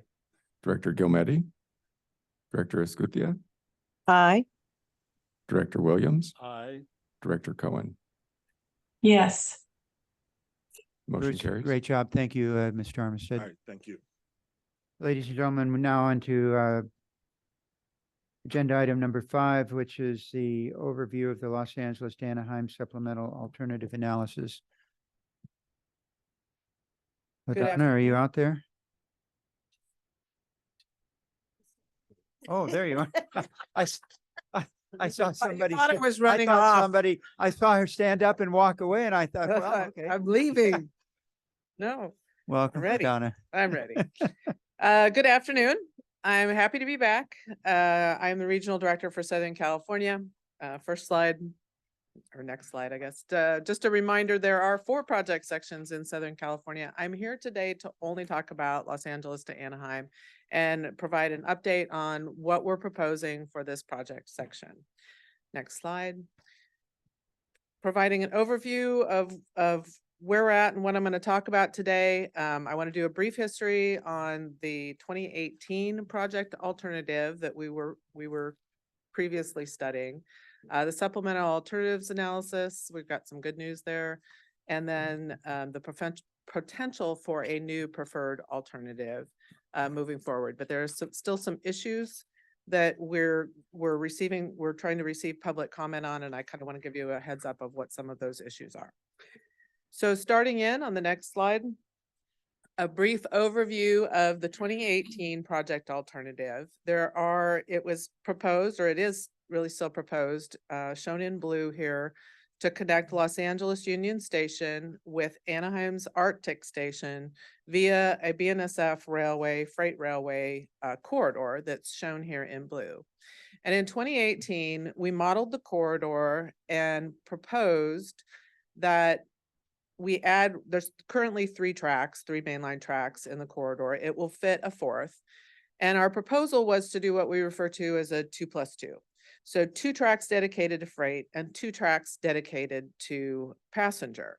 In order to limit BNSF to 2 tracks, the modeling showed that we would need an intermodal facility in the Inland Empire, shown by the orange cube here, to offload trains. So that facility would take in trains, offload the containers that were on those trains, and the containers would then go to warehouses within that area.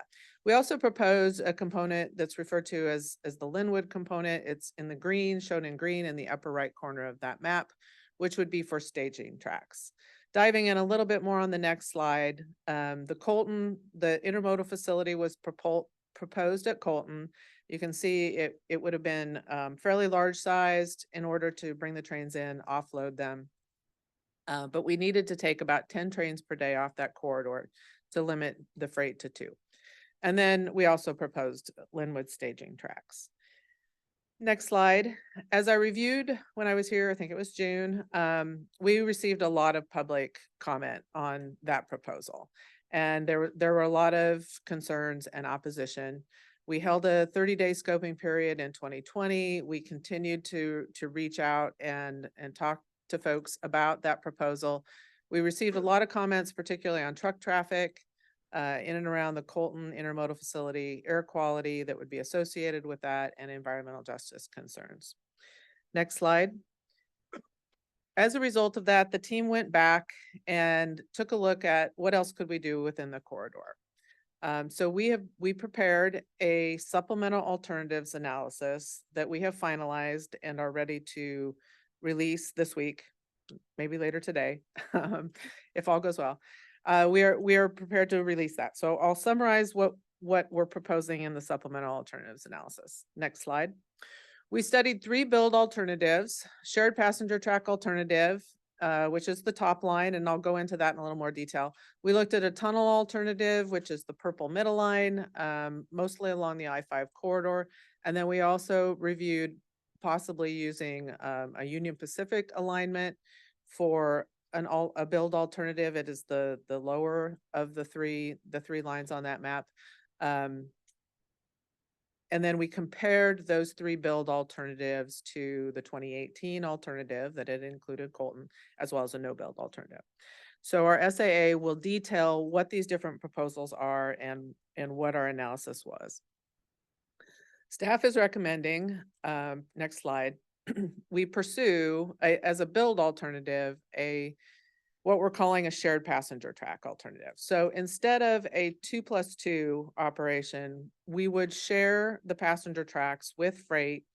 Approximately 1 freight train per hour would run on the passenger tracks and eliminate the need for the intermodal facility in Colton. To do that, we're still planning to add the 4th mainline track within that corridor. We've modeled it. We believe that will work, particularly if as we're proposing to reduce the number of trains that we would run. So next slide. Some of the advantages for this particular build alternative: it utilizes existing rail corridor. It creates and builds on synergies with the other passenger operators who are already on that corridor, including Losan and Amtrak and Metrolink, who already run on that corridor. So we would be sharing those passenger tracks, which would ultimately, we believe, reduce construction costs and operating costs because that's a shared corridor. So it maximizes the potential to work with those other passenger carriers.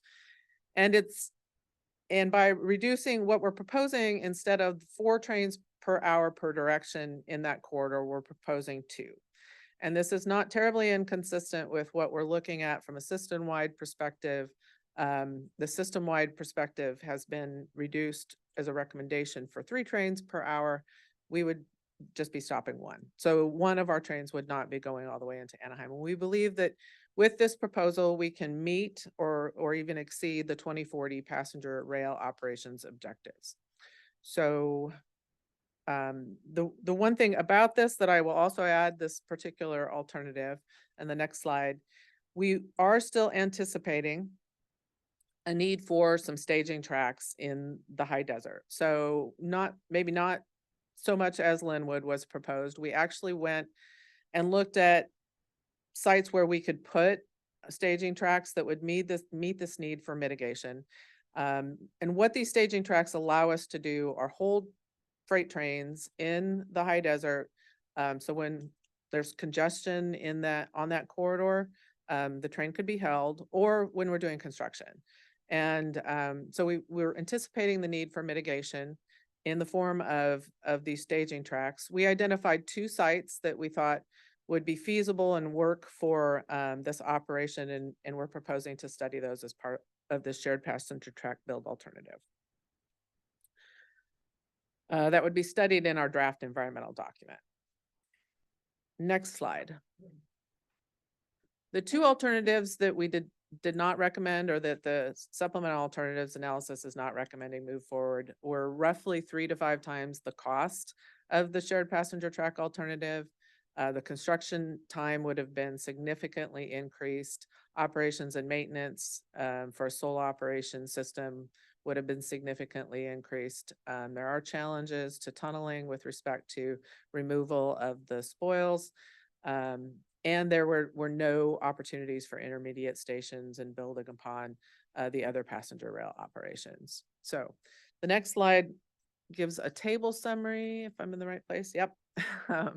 Of and our supplemental alternatives analysis. This is a small part of the table that's in the SAA.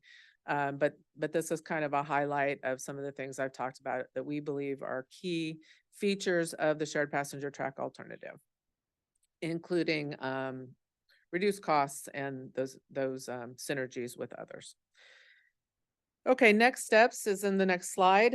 Moving forward, we will release the supplemental alternatives analysis either this afternoon or by tomorrow. We've already started outreach, and I can touch a little bit on that more, but we've done some briefing of legislative staff. We've briefed our cooperating agencies. We're planning stakeholder working groups and workshops. And then I want to talk to you a little bit about 3 potential issues or different components that we're continuing to study before we come back to you with a full recommendation for a new preferred alternative. So these three issues still are a location for a light maintenance facility, an approach to intermediate stations and grade crossings. So my next few slides are going to touch on those. Let's start with the light maintenance facility. We previously had identified that we needed a light maintenance facility, but we hadn't selected a location. So the team has identified 2 potential locations near Union Station. So it would be the terminus of our main operation. And we're referring to those as 15th Street and 26th Street options. 15th is in green, 26th Street is in orange or red. Orange. Next slide, looking at the 15th Street option. From an acreage standpoint, both sites are about the same. They're about 40 acres. This site would accommodate approximately 20 train sets and 6 shop tracks. It is just south of Amtrak's facility that does the same thing, basically wash equipment, restock the cars and so forth. And it helps us avoid interference with a planned metro station. Next slide. The other potential LMF site, light maintenance site, about the same size. It would accommodate more train sets, 24 train sets, 6 shop tracks. It's that longer, narrower configuration that's just easier to work with. And it does help us avoid some of the train congestion that's just south of Union Station. So we think that these are good options. We're going to be setting up virtual public meetings to get public feedback on these specific proposals. Next slide. One other issue that I identified has been our approach to intermediate stations. So it's clear that we're stopping at Union Station and that our destination is Anaheim's Arctic Station. But our approach to whether or not there would be intermediate stations has varied over the years. And so we took a look at that. There have been times where we thought, well, we'll build them both and we'll operate a skip stop service. So we'll stop at one time and we'll stop at the other one the next time. And this is in part because we're limited by Prop 1A as to how many stations that we can have. There was just some ambiguity between what we were possibly proposing and what our business plan was saying was that we're only going to stop at one. Next slide. So our proposal, and we're going to take public feedback on this because of the Prop 1A limits, the fact that these two stations are only 10 miles apart, they're already served by Metrolink and other carriers. We're proposing that maybe there are no intermediate stations, or at the most we define one. So we're thinking that we could actually have design options available to put in, but that maybe we just study this without a station or stop. We're looking at that. We'll come back to you with some more details on some of the pros and cons of not having these intermediate stations. But for the most part, if a passenger wants to go to those, they can make a transfer at Union Station and get to these stations.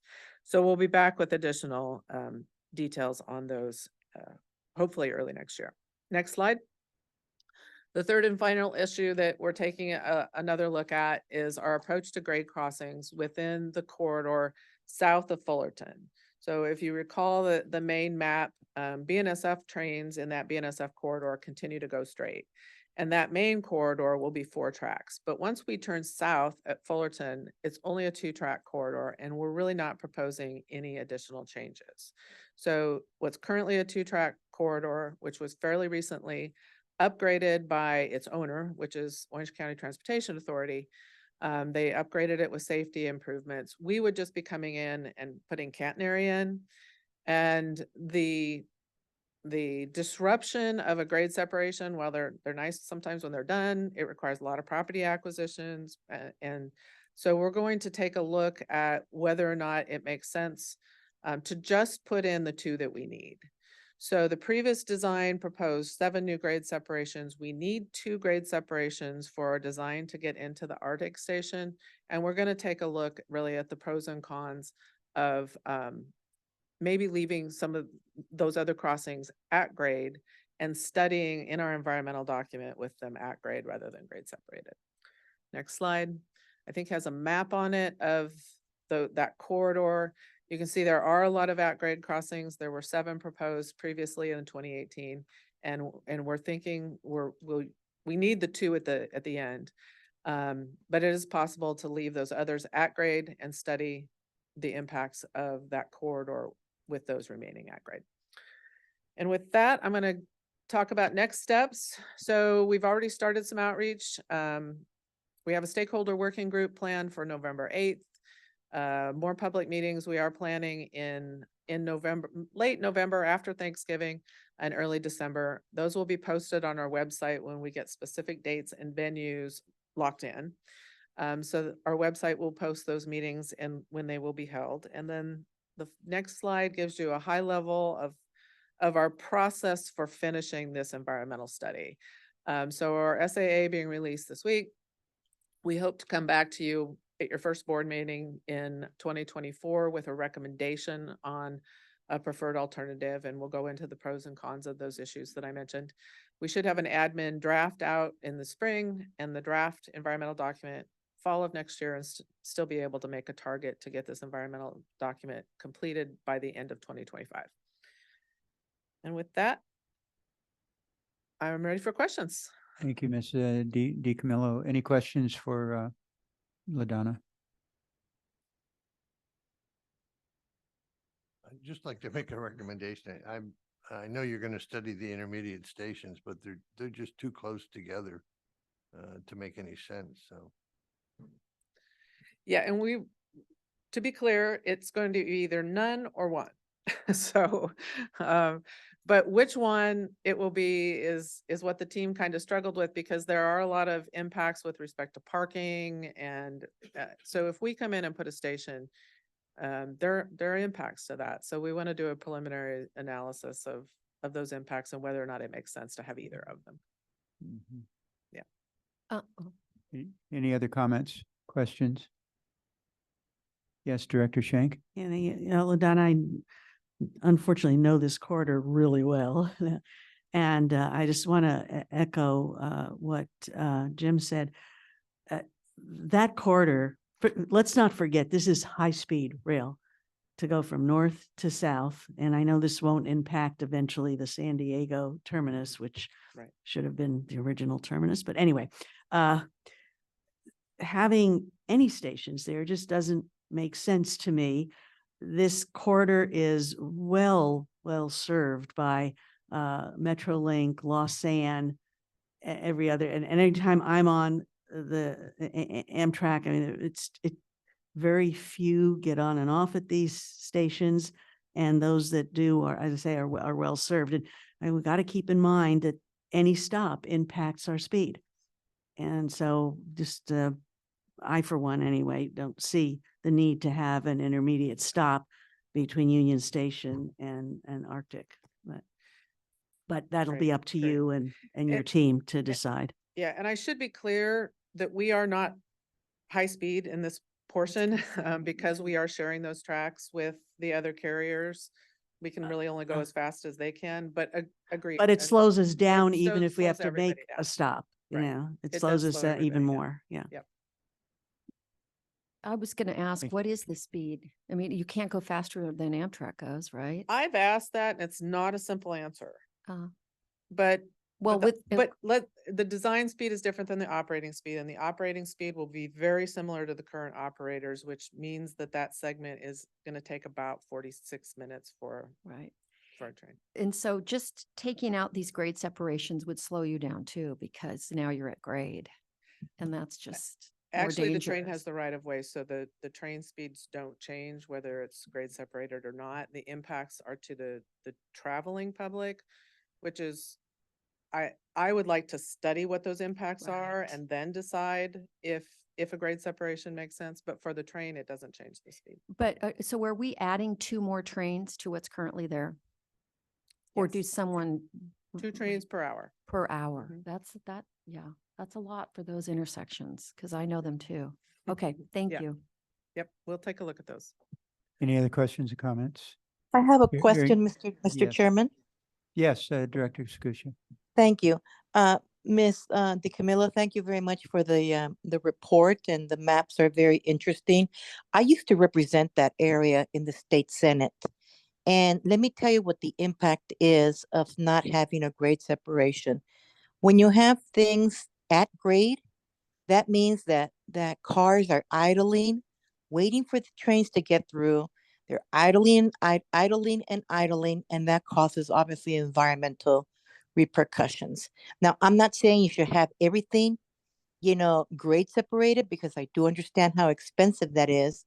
But there is an impact. Obviously, the train does have the right of way, but there is an impact on other travelers, especially cars trying to cross the railroad tracks. And it takes forever and ever to wait for the Amtrak to get through, or wait for a freight rail to get through, or in this case, wait for high-speed rail to get through. So there is an impact, and I'm sure that when you do your analysis, you will pay heed to those environmental impacts of at grade. Definitely. Thank you, Director Scusia. Any other questions or comments? Seeing none, this was an information item, so Ms. DiCamillo, thank you very much. Thank you. Okay, thanks for coming up. Meg Cederoth, Sustainability. Well, good afternoon, Chair Richards and Vice Chair Miller. Thank you so much for the opportunity to provide a brief summary of this year's sustainability report. I respect this has been a long meeting, and I know you are keen to move on to the CEO report. Next slide. I think, as you know, this is a report that we publish annually. We publish this report in compliance with Global Reporting Initiative standards. It's really our opportunity to take a look at the environmental, social, and governance indicators that comprise our sustainability program. And it helps us to keep track of our progress against the very bold and clear goals that the Board of Directors has set for the program. Next slide. As you know, sustainability is not just the outcome that we are focused on and a transformative project for the state of California, but it is also a process. The board was very clear that in the process of delivering this high-speed rail program, we would set an example for the delivery of rail infrastructure and be a model of sustainability. So to that end, on the next slide, you'll see that our system is continuing to support the goals of California to achieve carbon neutrality as soon as possible. We are, as you know, engaged in the incredibly important work of delivering this missing component of the transportation network, something that the state of California needs now in order to serve the traveling public, and understanding that it is a vital part of carbon neutrality as soon as possible and ideally by 2045. Next slide. As the backbone of the system, you'll appreciate that we deliver greenhouse gas emissions reductions in operation, but also are very focused on what we can do now. This slide is always a great compendium of things that we have already done and things that we are forecasting for the future. So for example, we've continued to forecast emissions reductions associated with mode shift to high-speed rail. And we also take a very careful look at the work that the teams are doing in infrastructure delivery and in environmental delivery to appreciate how we are avoiding or reducing and sequestering greenhouse gas emissions through construction. Next slide. This is a lot to keep track of. These are dozens and hundreds of indicators across the entire program. As you know, this is the work of absolutely everyone on the high-speed rail program delivery. And so to that end, we use this framework that is a reflection of us as a mega rail project in order to organize all of the material that we have underneath the sustainability umbrella. Let me walk you through these very quickly. Next slide. As you know, as the board, effective governance is really a way to drive outcomes, and the economic indicators we look at help us understand how we are influencing the local, the national, and even personal economies of folks engaged in the delivery of the program. On the next slide, you'll see we make sure we keep very careful track of the contribution of the program to California's economy, as well as very specifically the benefit of the program to disadvantaged communities across a range of important indicators. The construction jobs that have been created, as well as the engineering and other support services jobs, and the investment of the system in disadvantaged communities, which is still trending at this 65% level, which means billions of dollars are flowing into these economies and influencing them to the better, particularly through providing jobs and living wages to targeted workers. On the next slide, you'll see that we are also focused, as you heard wonderfully from Katrina Blair, on small businesses. And specifically, we do try to take a look at those small businesses located in disadvantaged communities and the funds that are flowing to those businesses. Next slide. The next three topics I'll move through quickly. These are very much the heart and soul of some of our sustainability approaches. As you know, we are committed to a net zero construction project that is ambitious for any project, particularly of this scale. What is wonderful about tracking against this information, as you'll see on the next slide, is it helps us understand where we are relative to that target. We continue to be in the positive when it comes to reducing greenhouse gas emissions and offsetting our construction emissions, but we're also focusing additionally on ways to minimize that overall burden. We understand that the more we reduce, the less we have to offset, and of course, the greater the benefit to the communities in which we're constructing the project. As you know, we set a very ambitious target for the uptake of zero emissions equipment on the construction, but this is a wonderful and incredibly good opportunity for us, mainly because we are in California, which has one of the more advanced economies when it comes to on-road zero emissions vehicles, and has also set up incentives for off-road equipment as well. Next slide. You'll see that we moved toward that zero emissions vehicle target because we'd had so much success in the uptake of Tier 4 equipment on the construction site. And as you'll see on the next slide, you understand that the use of that equipment has meant a much cleaner, a demonstrably cleaner construction site for our workers and the surrounding community. This slide illustrates the pounds of criteria air pollutant, those ozone precursors and other criteria pollutions that harm human health. And our construction site and the use of Tier 4 vehicles means we are reducing and avoiding that emissions burden overall. On the next slide, another core component of sustainability is, of course, our attention to natural resources, as well as focusing on sustainable infrastructure writ large and making sure we are an exemplar of the delivery of sustainable infrastructure. On the next slide, you'll see the mitigation team has been very hard at work on securing additional acreages and putting these kind of landscape level pieces of agricultural protection and conservation easements and habitat mitigation into service. These are often adjacent to other conservation areas, creating a much richer environment for wildlife and for threatened and endangered species. And overall, we're moving toward additional agricultural easements and have been protecting those in perpetuity.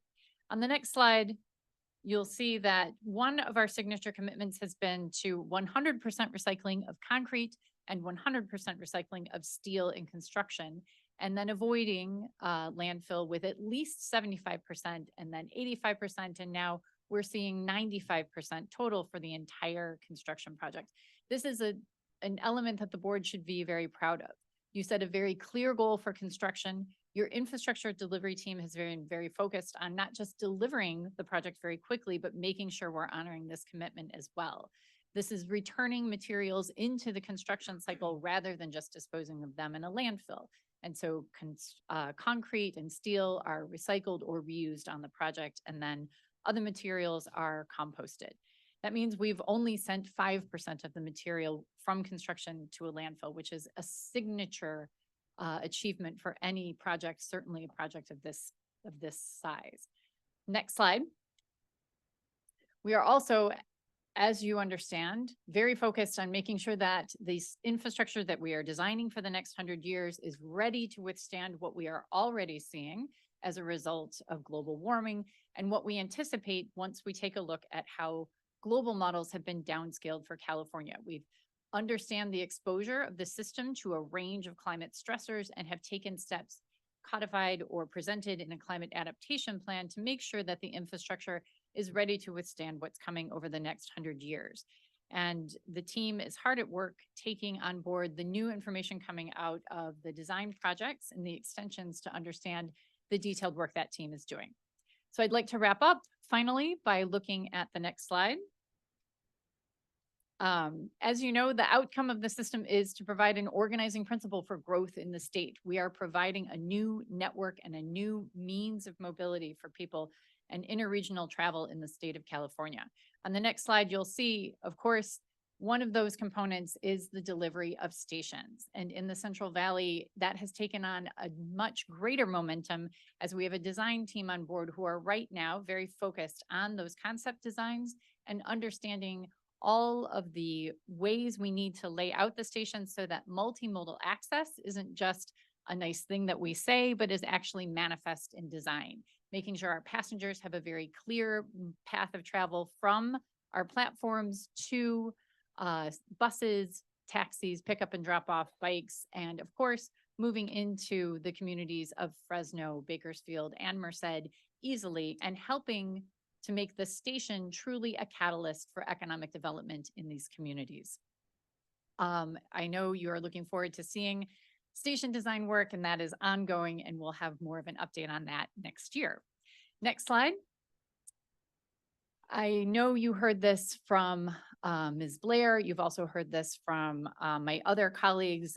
The more we listen to and understand the needs and priorities of the communities, the more the system is focused on the delivery of what is of benefit to those communities in both the short and the long run. And we continue to be very focused on consultation and engagement with communities. On the next slide, I'd just like to wrap up by saying we are looking ahead this year to update our greenhouse gas emissions methodology. We're doing that in close coordination with the Air Resources Board, and it's a necessary part of an update that's required as a reflection of new data that's come online. We're also taking a very close look at our specifications to understand the use of cleaner materials for concrete, and also we'll be updating our climate adaptation plan as we get new and updated modeling information there. Thank you for your time. Thank you, Meg, very much. Any questions for Meg? Just real quickly, Mr. Chairman, last week we were on a panel along with Garth and Fresno at the Fresno State's Transportation Institute. And I think we did a pretty good job, right? I think We you did were great. excellent. All of us, all of us. Okay, Thank you. thank you. Meg, great report as Great. usual. We appreciate it very much. Thank We have our CEO report now.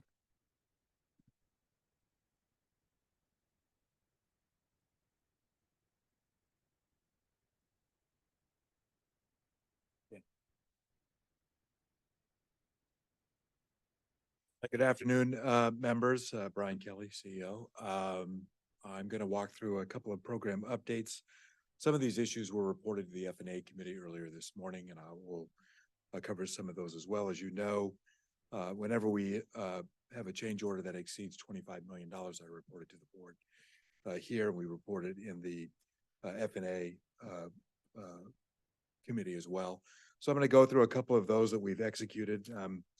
Just by way of reminder, again, I just want to say that I think, we're coming to the end of what I consider the larger change orders. We're in a process here where, because design followed in this case, getting into construction, some of the things that we finish or conclude later, we have to come to sort of an after the fact resolution of the issue and then execute the change order to advance the work.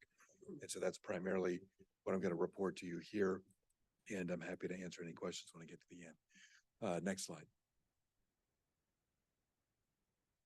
So the first one is what I hope is going to be our last CP1, what we call our time impact analysis, or our change to reflect delay on the project, has been talked about in months and months here, getting into construction in front of right-of-way and in front of getting the utilities moved has caused us a challenge. And now with that, as we get the right-of-way completed, we're now at 98% done. As we move the utilities, as Director Perea has been focused on, we're now 82% underway, 61% done, 21% in progress, with about 18% left to go. As those conclude, the delays become a thing of the past and we move forward. But nevertheless, we did move this contract with an extension of time with our federal partner to the end of 26 for some of the construction work. We're now moving the contract to align with that new deadline, and we pay the TIA cost to the contractor. This one is $154 million, and we executed that just last month. Next slide.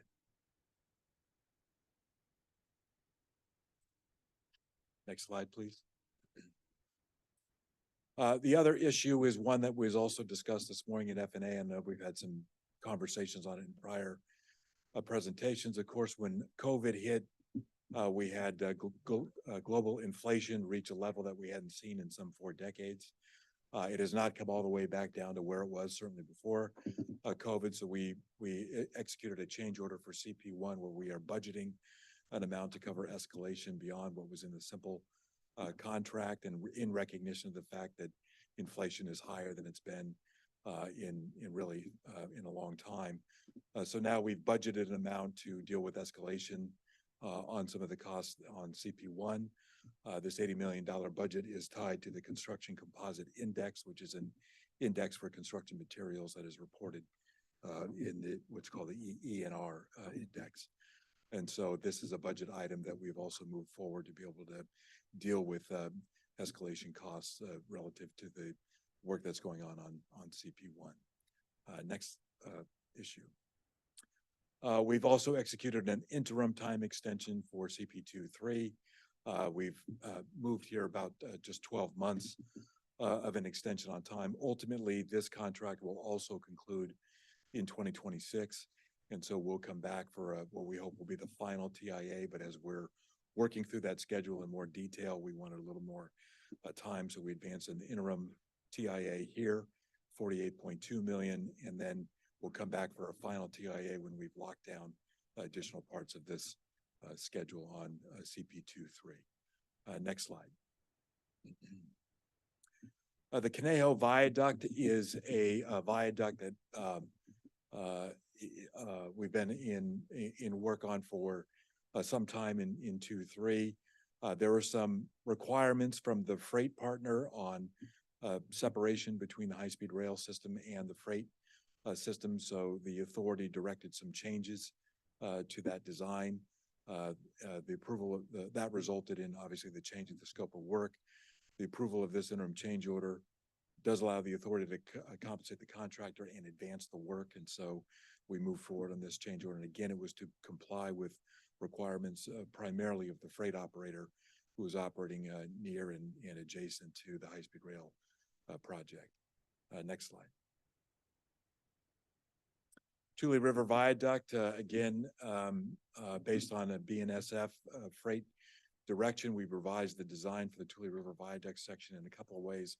One was a 5-foot separation and maintenance offset between the unprotected HSR structure and the BNSF right away. I believe this one also had an elevation increase for the what's called the pergola structure on this to be higher than it was in the original scope.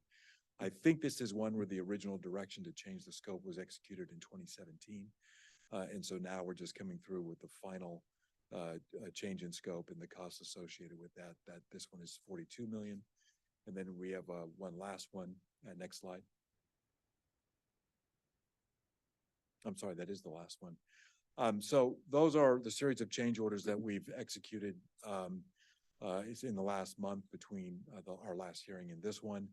You know, the good news on those from my perspective is it does enable us to finish the negotiation with the contractor on things that have been stuck for some time and move forward with the work. And as you will see, as you did see in the F&A committee earlier, we report things like how many workers are out in construction. And when we solve these issues and advance the construction, you see work activity pick up. And just last month, we reported our highest number of workers out in the field since we've started this program, almost 1,500 a day. And so that's an example of just the ability to finish the design, finish the conflict, finish the negotiation, and advance the work.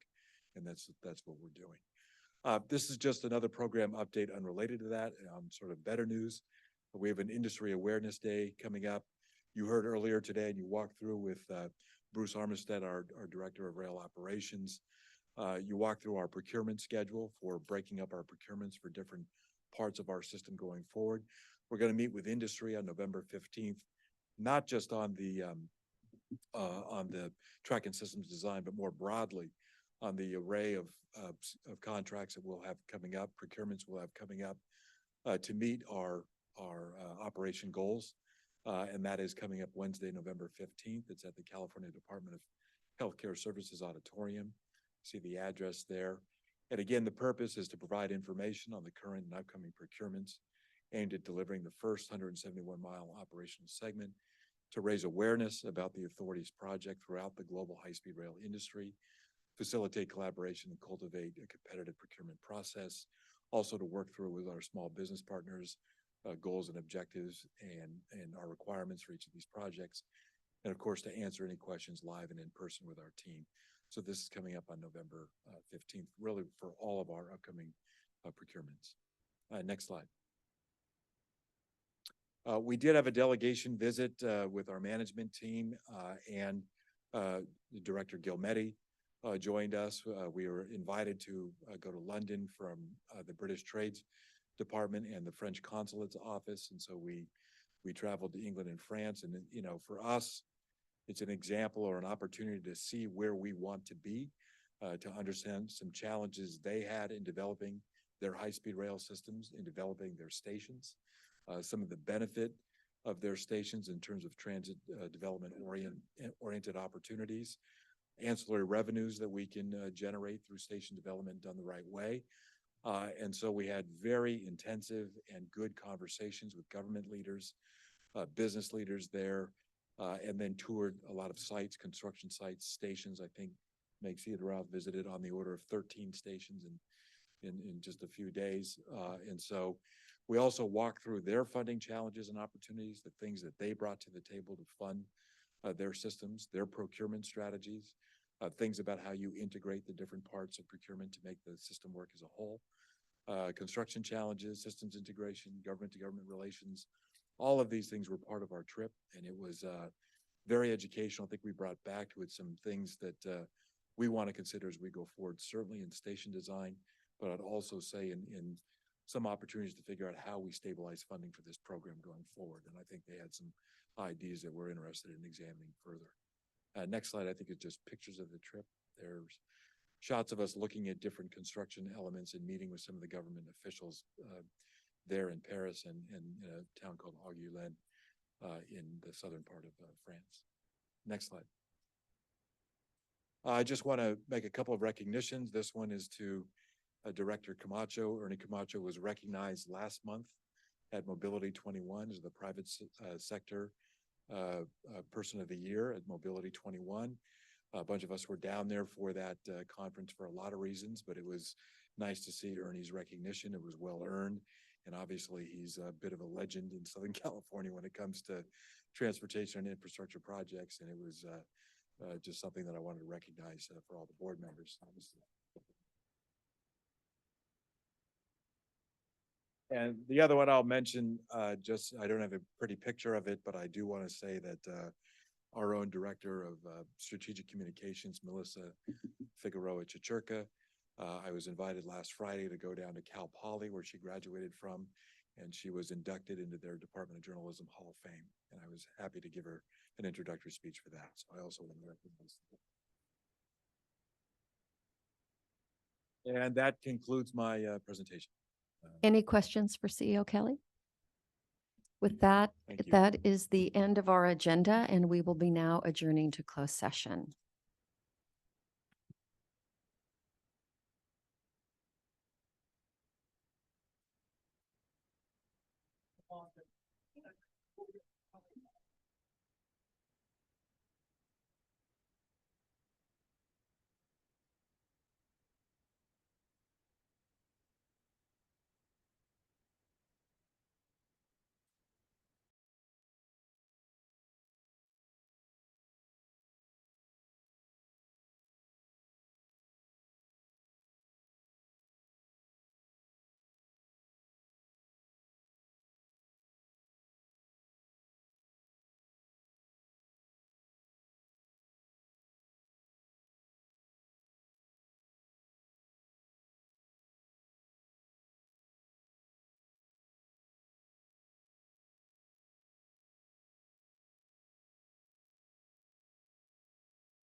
Nancy, I'm gonna need you to do it again.